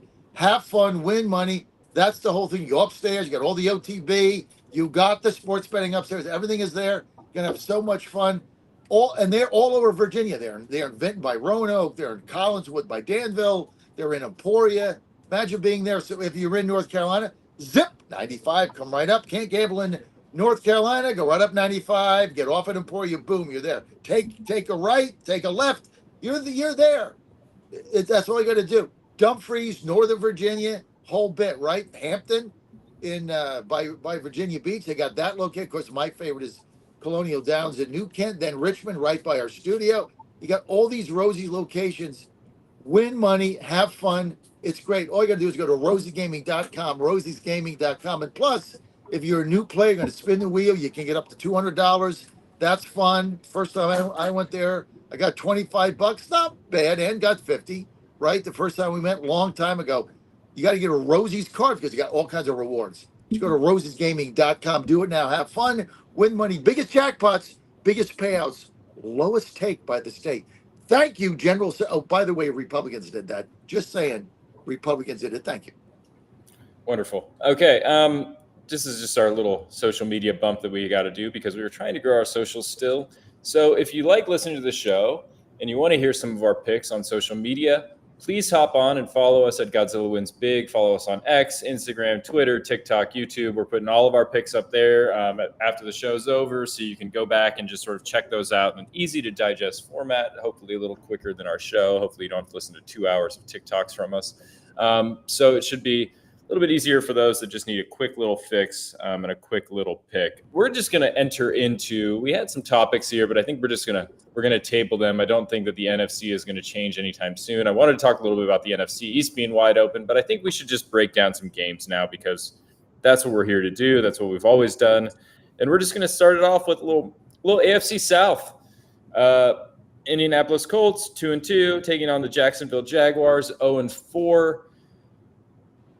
I think that this game means that Doug Peterson will not be the coach anymore if he loses this game. I think that he will get fired after this game if this doesn't go well. I think he's probably lost the locker room at this point. I think that the ownership probably expected a lot more than an 0-4 start from a Jaguars team that's been pretty competitive for the last couple of years. I feel like more than anything, he's coaching for his job tomorrow. Peter, am I wrong? You're absolutely right, and I think that ship has probably sailed. We can rag on the Jaguars all we want.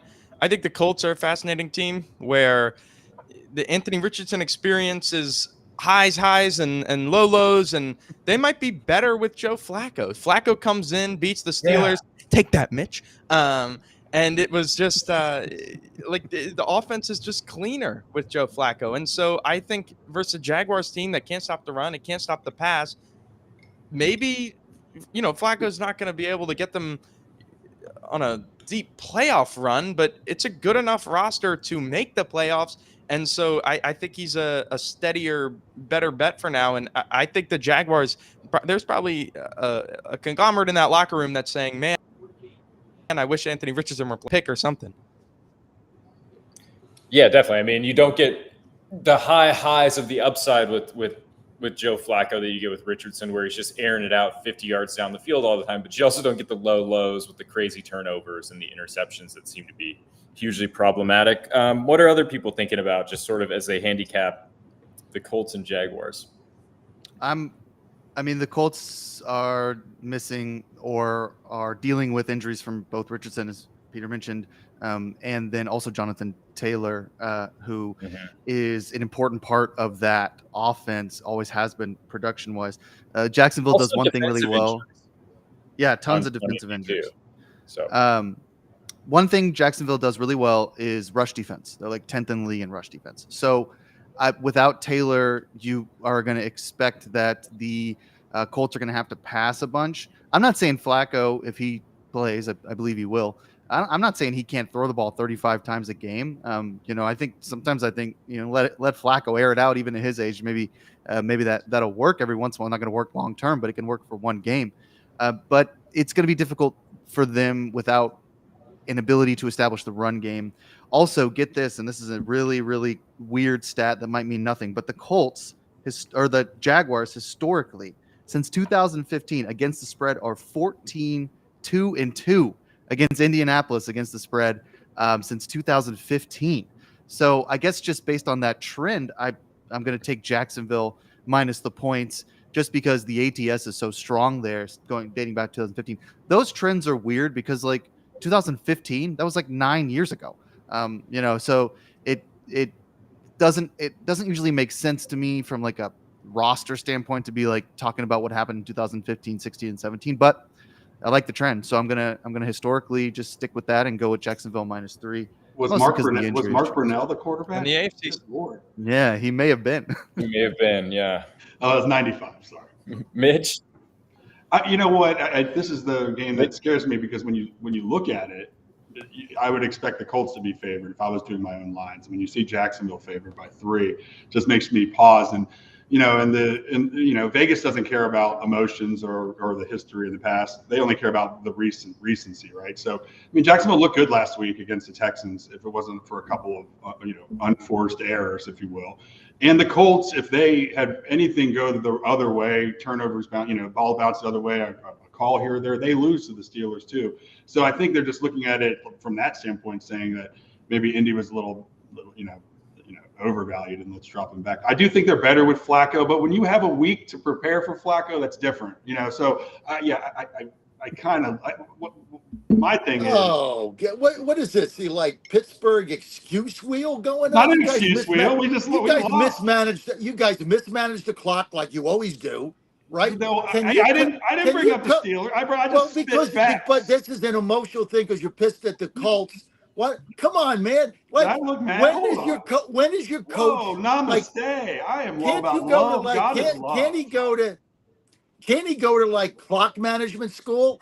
I mean, if the Steelers at the end of the game, your coach is going to mismanage the clock like he's done. When Najee Harris doesn't run out of bounds, why is that on top? Unbelievable! Look, what I'm saying, I wasn't talking about the greatest 3. No, you're pissed because you got beat by Joe Flacco. And so you're pissed. I get it. I'm not.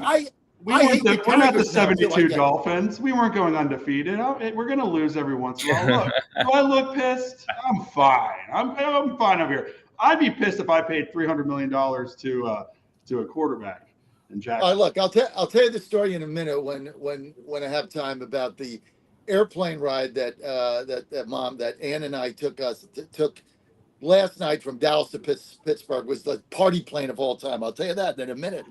But I'm going to lay 3 on a team that's 0-4. That can't look. Here's the problem with the Jags. First of all, I can't stand them. But here's the problem, right? Trevor Lawrence said at the beginning of the season, this is the best team we ever had. I've been here. Best team, best personnel we have ever had. You're 0-4 and you can't win a game and you're getting beat by everybody and you can't stop anybody. You have no defense and you're throwing picks and whatever else is going on with them. I mean, the Titans are ahead of them and they suck. So listen, I can't bet a team and I'm going to lay 3.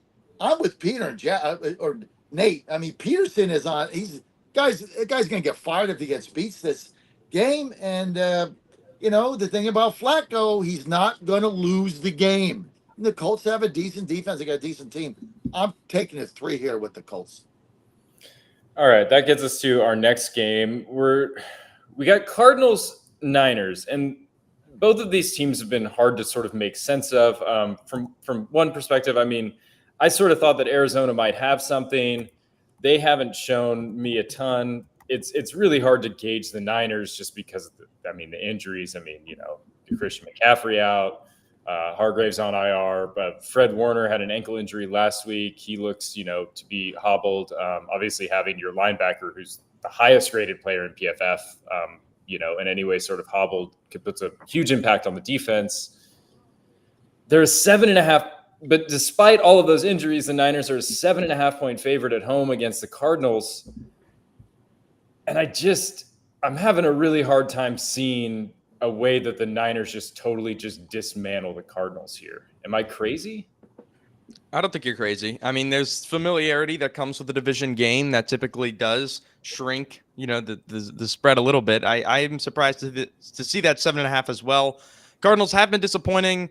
I was hoping for them to be what we saw in that first 3 quarters against Buffalo, where they could really run the ball. And then I guess Marvin Harrison Jr. wasn't super active in that game, but the idea of Marvin Harrison Jr. off of that and Kyler not having to work the middle of the field, just let him push the ball. But yeah, I mean, the Niners are banged up. Purdy he actually had a really good game last week and the most aggressive game of his career in terms of average depth of target. But yeah, I totally agree. The Cardinals, I mean, to me, this is like a coin flip game where I wouldn't be super comfortable in either. Yeah, it's worth noting that Kyler Murray in his career is excellent as an underdog. Since he's entered the league, there's only one underdog quarterback who covers at a higher rate than him, and it's, Jared Goff, who is, just guaranteed money as an underdog. But Kyler Murray himself he's 26-16-2 against the spread as underdog in his career. And he's gone over 500 in each of his first 6 seasons. So, I mean, there's a pretty big body of evidence to suggest that Kyler Murray's not necessarily as bad as sometimes I think the public thinks he is, or as sort of the public at large thinks he is. The problem with this game, the problem with this, I agree with you, and I keep being like, the Cardinals can keep this game close, but I don't have a ton of evidence this year to suggest that. I mean, they lost by 6 to the Bills. That was a close game that they could have actually won. And they got blown out last week by the Commanders. Yeah, by the Commanders, and that doesn't help their case. But, then against Detroit, they lost by 7. But then on week 2, they got demolished by the Rams. So I don't really know what to expect. They beat the Rams by. Oh, that's right. Yeah, they beat the Rams. So they demolished the Rams. In that regard, I don't really know what to think of them, but I like the 7.5. I agree with Peter. I think it's too many. I think if it were 3, I'd be taking the Niners, especially with the Niners injuries and everything else that's been going on with San Francisco. It's a division game, etc. But I don't think Kyler Murray's been that bad this year, and him and Marvin Harrison Jr. are just going to get better and better. So I expect the game to be close enough, but we'll see. The Commanders game last week was a shocker. I think I bet Arizona, and I was just shocked that they. Not only that, I had them in a huge parlay that lost the last little leg because of the Cardinals' performance there. So I was pretty shocked to see that happen. You were never that in the was just game. a Jaden Daniels coming out party too for the Commanders. I mean, my God, Mitch. Yeah, sure. I mean, but the San Francisco game, it's another one where when you would look at it, you wouldn't think the spread would be this big. But what I found fascinating with the 49ers is with all the injuries, they've just kind of gone to basic ball and just said, hey, Purdy, you have legs. Let's run a little bit. You see some opportunities here. Let's get 5-7 chunk yards. And he's doing a lot with his legs, and he's keeping that offense moving. And it's hard to stop them. They are hard out without scoring points. So I'm going to take the 49ers here with the 7.5. I think they win by 10 or 14 in this game because I just think they're starting to get it going and they're starting to figure it out with these injuries. You ever get one of those games you look at? This is one of those games where I look at it and I know that whoever I bet, I'm going to lose. If I bet the Cardinals are going to lose, I bet the Niners are going to lose. This is one of those games where you're a dead ring loser no matter what you do. So I don't like that game, but I tell you what I do like.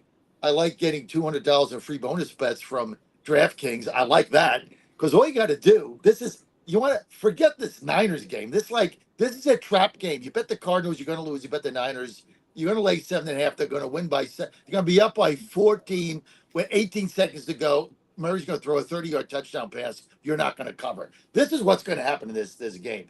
Absolute trap. But DraftKings is going to get you out of this trap, and this is what you do. All you got to do is go to DraftKings.com. How easy is that? Download the free DraftKings app. Boom. Now, put in $5. You got $5. Everybody's got.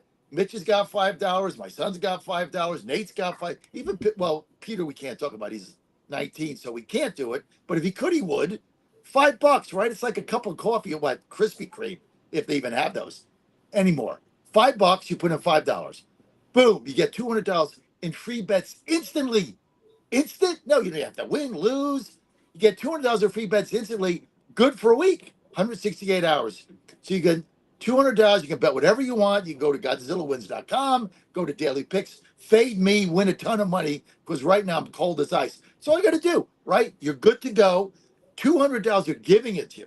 All you got to do is join DraftKings, right? Follow some of our picks or not, but $5 are going to get 200 in free bets instantly, provided you put in the greatest promo code of all time, Godzilla. Just put in promo code Godzilla, and you're good to go. Now, if you have a gambling problem, call 1-800-GAMBLER, 1-800-GAMBLER, and there are restrictions with the bonus bets, so you got to read the statement because some restrictions apply.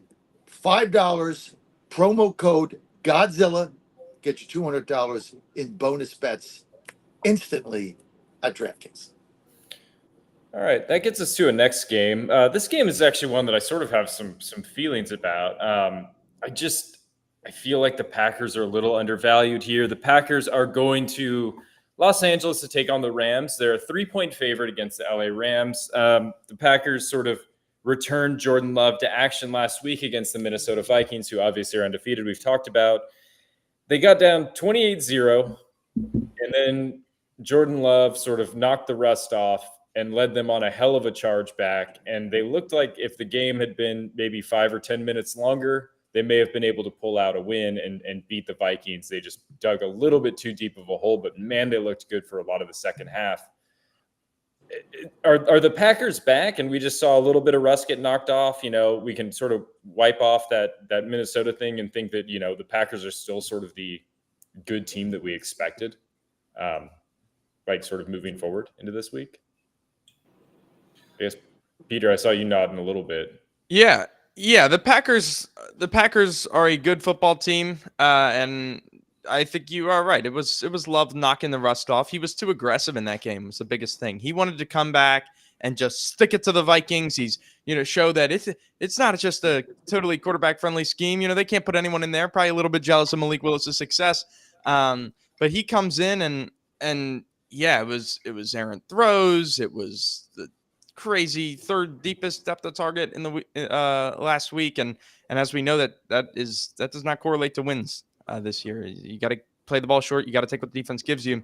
But then, we did start to see him connecting with some of these high-level throws at the end of the game. And the Packers are a multi-dimensional offense. They can run the football, as we saw against the Titans. And so that's a tough matchup for the Rams, who are allowing the most yards per game on the ground.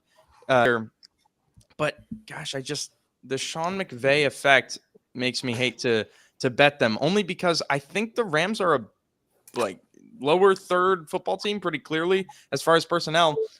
And at times they look totally hamstrung by these injuries, but then Sean McVay will just will out a win against the 49ers somehow. So weird, touchy.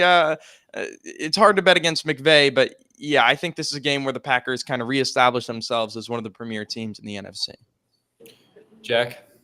Yeah, I feel the same way. I mean, the problem with Peter, I think McVay would prefer a personnel like this where everybody underestimates him, where they look like hapless for the first quarter or first 2 quarters, and then all of a sudden they come back to win the game because McVay is just so brilliant at the scheme and whatever game plan he implements usually is successful, even if it takes a little bit for the personnel to figure out.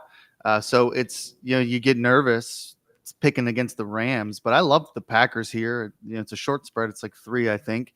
And I think Love is fine. I think he'll figure it out. The thing, like, personnel aside, I just think the Packers are like, if both teams are healthy, I think the Packers are probably the better team, just personally. So I like them with a little bit more, with healthier team right now too. But again, I'm with Peter. This is a game that I'll probably stay away from just because I never know what to do with Sean McVay. I mean, I just don't think the Rams are that good. I mean, you look at the results. They open against the Lions. No shame in losing to them by 6. But then they just get boat raced by Arizona 41-10. They squeak out a win against a banged up Niners team in a divisional game. They always play the Niners tough. We know that. They win that game, and then they go out the next week and lose to the Bears and give the Bears their first win. So I mean, I just don't like. I don't see it with the Rams. I didn't see it before the season started, and I haven't seen any evidence since the season started that the Rams are like a legit team that, wins 10 games and sneaks into the playoffs. They're not a legit team at all. It's just the fear of them stealing games that you don't expect them to. You just don't know when McVay's going to expose a wrinkle for 3 quarters, and all of a sudden it's like whoever's in a quarterback. Right. It's just they're a weird team to bet against. Well, don't overthink it. Packers are a better team, better personnel. I mean, you guys, I love your analysis. I'm going to lay the 3 because I'm just going to pick the better team with a younger quarterback. And the Rams, you get beat by the Bears. You get beat here, beat there. I mean, yeah, they beat the 49ers. Whoop-de-doo. But tell you the other thing. Has there been home field advantage there? I mean, half the times you put these games on the radio, and like the other team's got more fans there. It's going to be half that play is going to be Packers fans in L.A. So it's like it's going to be like a home game for them. So I just don't see it. I'm going to lay the 3. You guys are. It's great analysis. It's great radio. It's very impressive. But I'm just betting the Packers. You guys are overthinking this whole thing. I can't wait to get to the Steelers game. Is that coming up next? No. No. Not quite yet. To be fair for the Rams, I mean, if they didn't have the injuries at Cooper Kupp and Puka and stuff like that, I think the Rams would have been a darn competitive team. The Packers need turnovers too. If they can play a clean game, if the Rams can play a clean game, it's a close game. But I'm with you. I'll go with what our boy Jay Delsing said. He goes, in the NFL, you vote for the team that you think is going to win, and don't worry about the spread. That'll just take care of itself most of the time. So I'll take the Pack as well. Me and John are united on this one. We're back, baby. Totally. Not overthinking anything.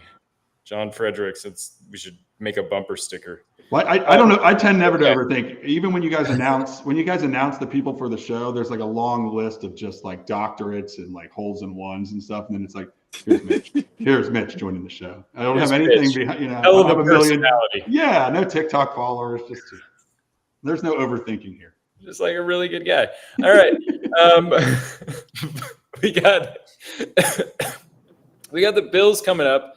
They're taking on the Houston Texans. Both of these teams sit at 3-1. Both of them have looked pretty decent to start the season. Buffalo did not look great last week. Texans look vulnerable. They don't exactly look like the sort of world beaters that we're thinking. Consequently, what we're getting is a sort of a funky spread with the Houston Texans -1 against Buffalo.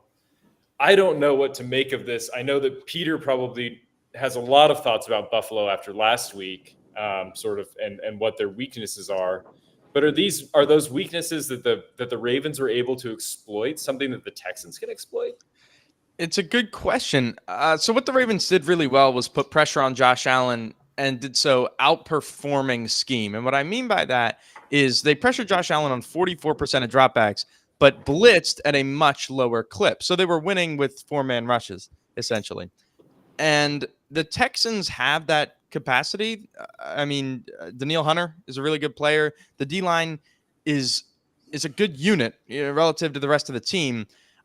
They're not going to dominate the Bills that way, though. So I don't think this is another week where, Josh Allen just gets totally exposed. But it is concerning for a Bills team where, like, when have they had just a brick wall in front of Allen? They're always a pretty decent unit, but then you go, if you could think back to the divisional round in the snow against Cincinnati a few years ago, and it's like Diggs wasn't separating, and the O-line couldn't protect Allen, and in big moments, this O-line seems to fail him, and the Texans have a good pass rush. So yeah, I'd be wary, but also that's a prideful Bills team that just got exposed in prime time, and I got to think Josh Allen might be a put the team on his back type of game.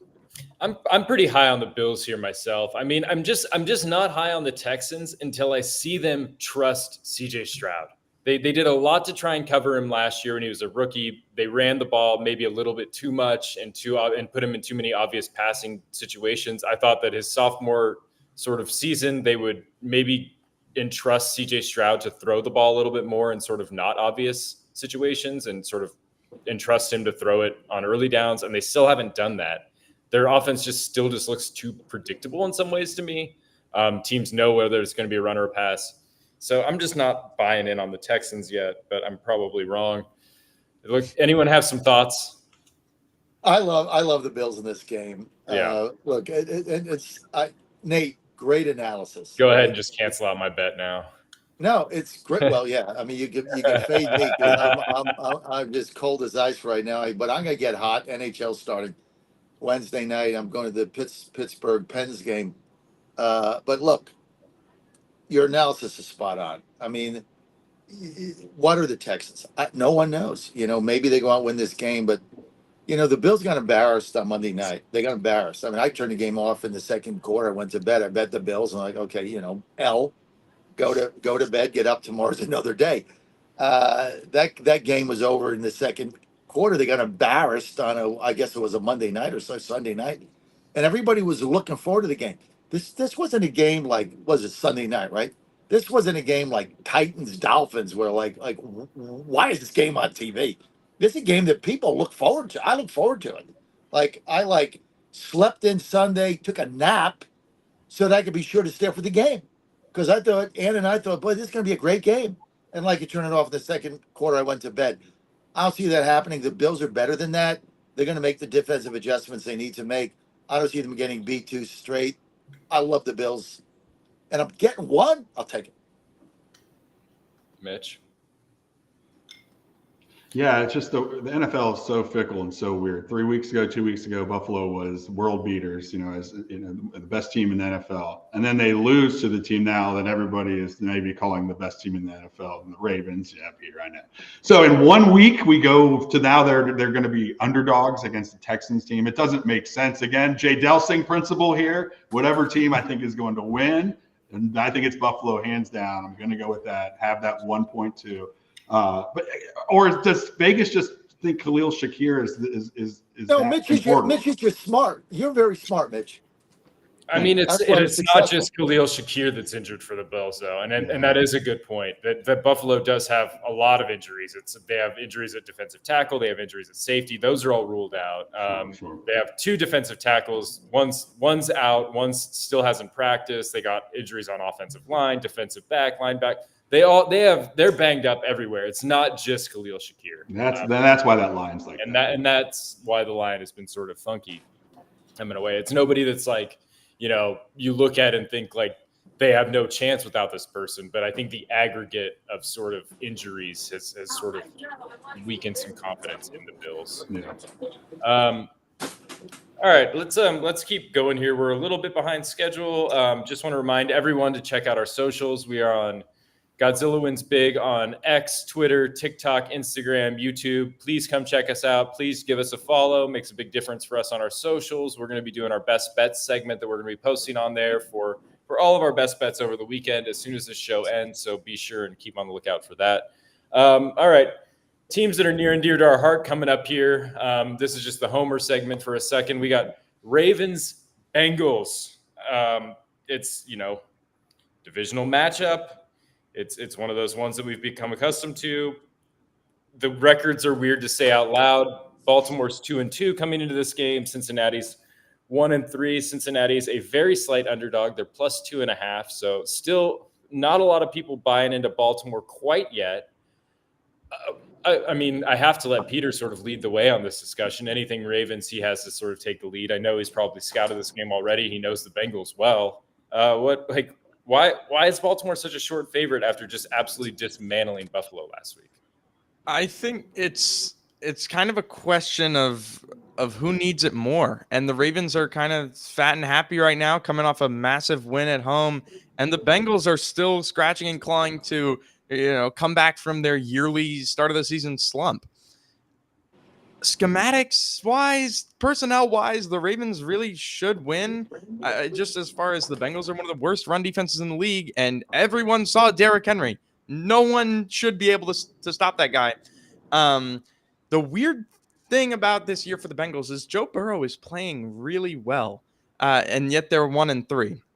So because they can't stop anybody. I know. That's the problem. You got to stop somebody. I hear you. Stop anybody, Peter. They got the worst defense I've ever seen in the NFL this season. I mean, you pass on them, guys wide open. You run on them, there's nobody there. They have no defensive backs. Their linebackers are horrible. They're too slow on the ends. I mean, they don't stop anybody. How are they going to stop you guys? Who's going to stop Derrick Henry? Who's going to stop Lamar Jackson? Who's going to stop those receivers? You guys are going to score every time you get the ball. This thing's going to be a blowout. Yeah, I think the only thing to consider there is the familiarity. I mean, I have a lot of respect for Lou Anarumo, the coordinator, played them a lot, but hasn't played them particularly well. Lamar Jackson is 8-2 versus the Bengals. And you know what, John? I'm ready to run through a wall after that, so give me the Ravens for sure. Hold on. Tisk. This is AFC North football. There's a reason. It's going to be a close game. And Cincinnati gets a boost. They get Miles Murphy and McKinley Jackson back on the defensive line. So that should help the run defense a little bit. But I think Baltimore is the clear favorite here, but fat and happy, Peter, 2-2, fat and happy, second place in the AFC North. I just know this team. We'll talk about next. I know this team. You guys go 2-3. There's a problem. I don't care how good they are. I hear you, but that is a major emotional swing from being super low to super high. You get that big win on primetime. Everyone's telling you how great you are. I know. I don't know what to root for. Bury the Bengals, which I am all for, because I do think the Bengals, once some of their injuries come back, they will get stronger towards the end of the year. Their offense is elite. There's no question about it. The Bengals will put up points, and they'll get on a roll here at some point. But this could be the death knell game for them. But again, same thing. Baltimore Ravens considered. I've been watching all the punditry shows all week long. The best team in NFL, and then to come out and just to be a small favorite against a Bengals team that's reeling really shows you something, shows you how close this game will be. And rivalries do mean a lot, especially. No, it shows you how you make money. But again, the Bengals are Vegas is trading off the Bengals of what the Bengals have been, not what they are right now. That's what Bengals are. They're 1-3. They're at home. AFC North, tough game. Blah blah blah blah blah. They have no defense. They can't stop anybody. The Ravens are going to put up 6 touchdowns. This thing. Remember, this is a team at home. Yeah. That didn't stop the Washington Redskins, Commanders, whatever they're called, commies or whatever. My son calls them the Washington commies. They couldn't. My other son, not Jack, Joe. Jack. Not Jack. Joe calls them the commies. They didn't punt once on the road. Not one punt in an entire game. So now all of a sudden the Ravens come in and you're going to try to stop them. I mean, give me a break. This is the best bet of the season right here. I can't believe it's only 2.5. I'm like, it's like bet it before it goes up. It's going to keep going up. Bet it now. For my money, the only thing that I actually love in this game is, divisional rival aside, I think that Derrick Henry will eat against Cincinnati. I'm setting the game bets aside and I'm just betting Derrick Henry props. He looked excellent last week. His top speed on that 75-yard run or whatever it was that he ripped off early in the game was like one of the fastest recorded speeds in the NFL by a ball carrier this season. Time is just a number. Age is just a number for Derrick Henry, and he looks to be sort of back in sort of a really good offense for him, and he looks as fit as he's been in a long time. Healthy cell, baby. Yeah, he's on the healthy cell. He's taking healthy cell, right? We used to send it to him when he was at the Titans. I'm sure he's ordering it. I knew it. And if you want to stay healthy too, you want to go to healthycell.com. Healthycell.com. You got to take the bio vitamins, right? You got to put the vitamins in. Look, you go to GNC, forget that, man. You get those bottles of pills. 85% of it, you urine right out of your body. Plus, they got the pill casing. It's bad for your stomach. Go to Healthy Cell. You get the gels. You tear it off. This goes right into your body. Get the multivitamin. I take REM sleep. I take my multivitamin. That's why I got so much energy at 66. You guys, when you're 66, you hope you have the energy that I do at 66. You'll be so great in life. Because I take all this stuff, right? Because I get healthy. I take my Healthy Cell. I take the bio. Go to healthycell.com. Healthycell.com. Now, promo code Godzilla, you're going to get 20%. I'm going to save money. Save money, feel better, get healthy, get the vitamins you need in them. Go to healthycell.com. You're good to go. Promo code Godzilla, 20% off. All right. Sunday night game of the week. The Dallas Cowboys. 2-2, taking on the 3-1 Pittsburgh Steelers. Pittsburgh Steelers are a 2.5-point favorite. The total set at 44 points. And the only thing that I think for sure now that Micah Parsons has been ruled out for the game is that Justin Fields will have a fun day on the ground, running around and making Cowboys chase him all over the place. I think that his mobility will be something that they'll really struggle to contain, especially with Parsons out. That's my only real read on the game that I've been able to handicap so far. I don't have a pick for a side, but I'm sure some of the rest of you do. John, you just look like you're chomping at the bit. You look like you can't. I'll go fast here, and I'll start at the beginning, and then I'll tell a 45-second story. I love the Steelers minus 45. I love the Steelers -3. That's the short end of it. Last night, 7:45 p.m. Dallas time, Central Time. Ann and I are flying back from Dallas to Pittsburgh on American from DFW, direct flight. Everybody that came on the flight had either a Steelers jersey or a Cowboys jersey. Flight was packed. Now the seat there. So let me just tell you this and I'll go. The flight was halfway over. The stewardess gets on the speaker and says, "I'm sorry, we are out of vodka and bourbon. We have no more on the plane. We have beer and wine. That's it. We have sold out the vodka." So all these people, it was a party plane. People coming on cheering. And halfway did no vodka, no bourbon, all gone. They had to go to the beer and wine. That's my story. Half the fans on their Steelers, half the fans were out. They were doing chants on the plane. So cool. As an experienced bartender, I'm going to sit here and tell you right now, they didn't run out of vodka or bourbon. All you idiots on the plane. There's always some old granddad. There's some old granddad somewhere on the plane somewhere. That's awesome. All right, so Mitch, give us your thoughts on this game. I know that you're excited. Yeah, we brought up last week's game, real quick. I think the one positive out of that was watching Justin Fields down 17-0, try to lead this team back, but they were able to take the top off the offense, really show what he can do, and they're going to have to this week. You're going to have Cordarrelle Patterson and Jaylen Warren probably out for the game, so you only have Najee Harris and I forget who the rookie running back is behind him. So not much behind him. So there's going to be the time where Justin Fields is going to have the opportunity to put this offense, under his belt and do it himself. I also think the defense was embarrassed last week, and they're going to be chomping at the bit. TJ Watt, just has to get, is ready just to make his mark. That secondary was embarrassed. So I think this is ripe for it. Pittsburgh prime time is normally excellent, and Dallas is reeling. So I will take the Steelers here, obviously with homerism involved, but I think they're valued really well here, 2.5 or 3, wherever you're looking. And I'm going to go with the Steelers all day, just because that defense was humbled last week. All right, Peter, you got a quick pick for us here? I'm with Mitch, as much as I hate to say it. I think the Cowboys defense without Micah Parsons is just going to be field day for Fields, because the one player who maybe could have limited some of that Fields off schedule scrambles is Micah Parsons buying and getting creative. Yeah, the Steelers, one of the last few real home field advantages, and I trust them on Sunday Night Football. Jack. I'll take the over. The over hit last week in the Steelers game, and I think without Micah Parsons, maybe that's a good value play again. All right. So that is pretty much the end of our Saturday pick show for the Godzilla Wins crew. We didn't make it to the Monday night game, but you can be sure and follow all of our daily picks on Godzilla Wins, the daily picks tab. You can catch John's Monday night pick there.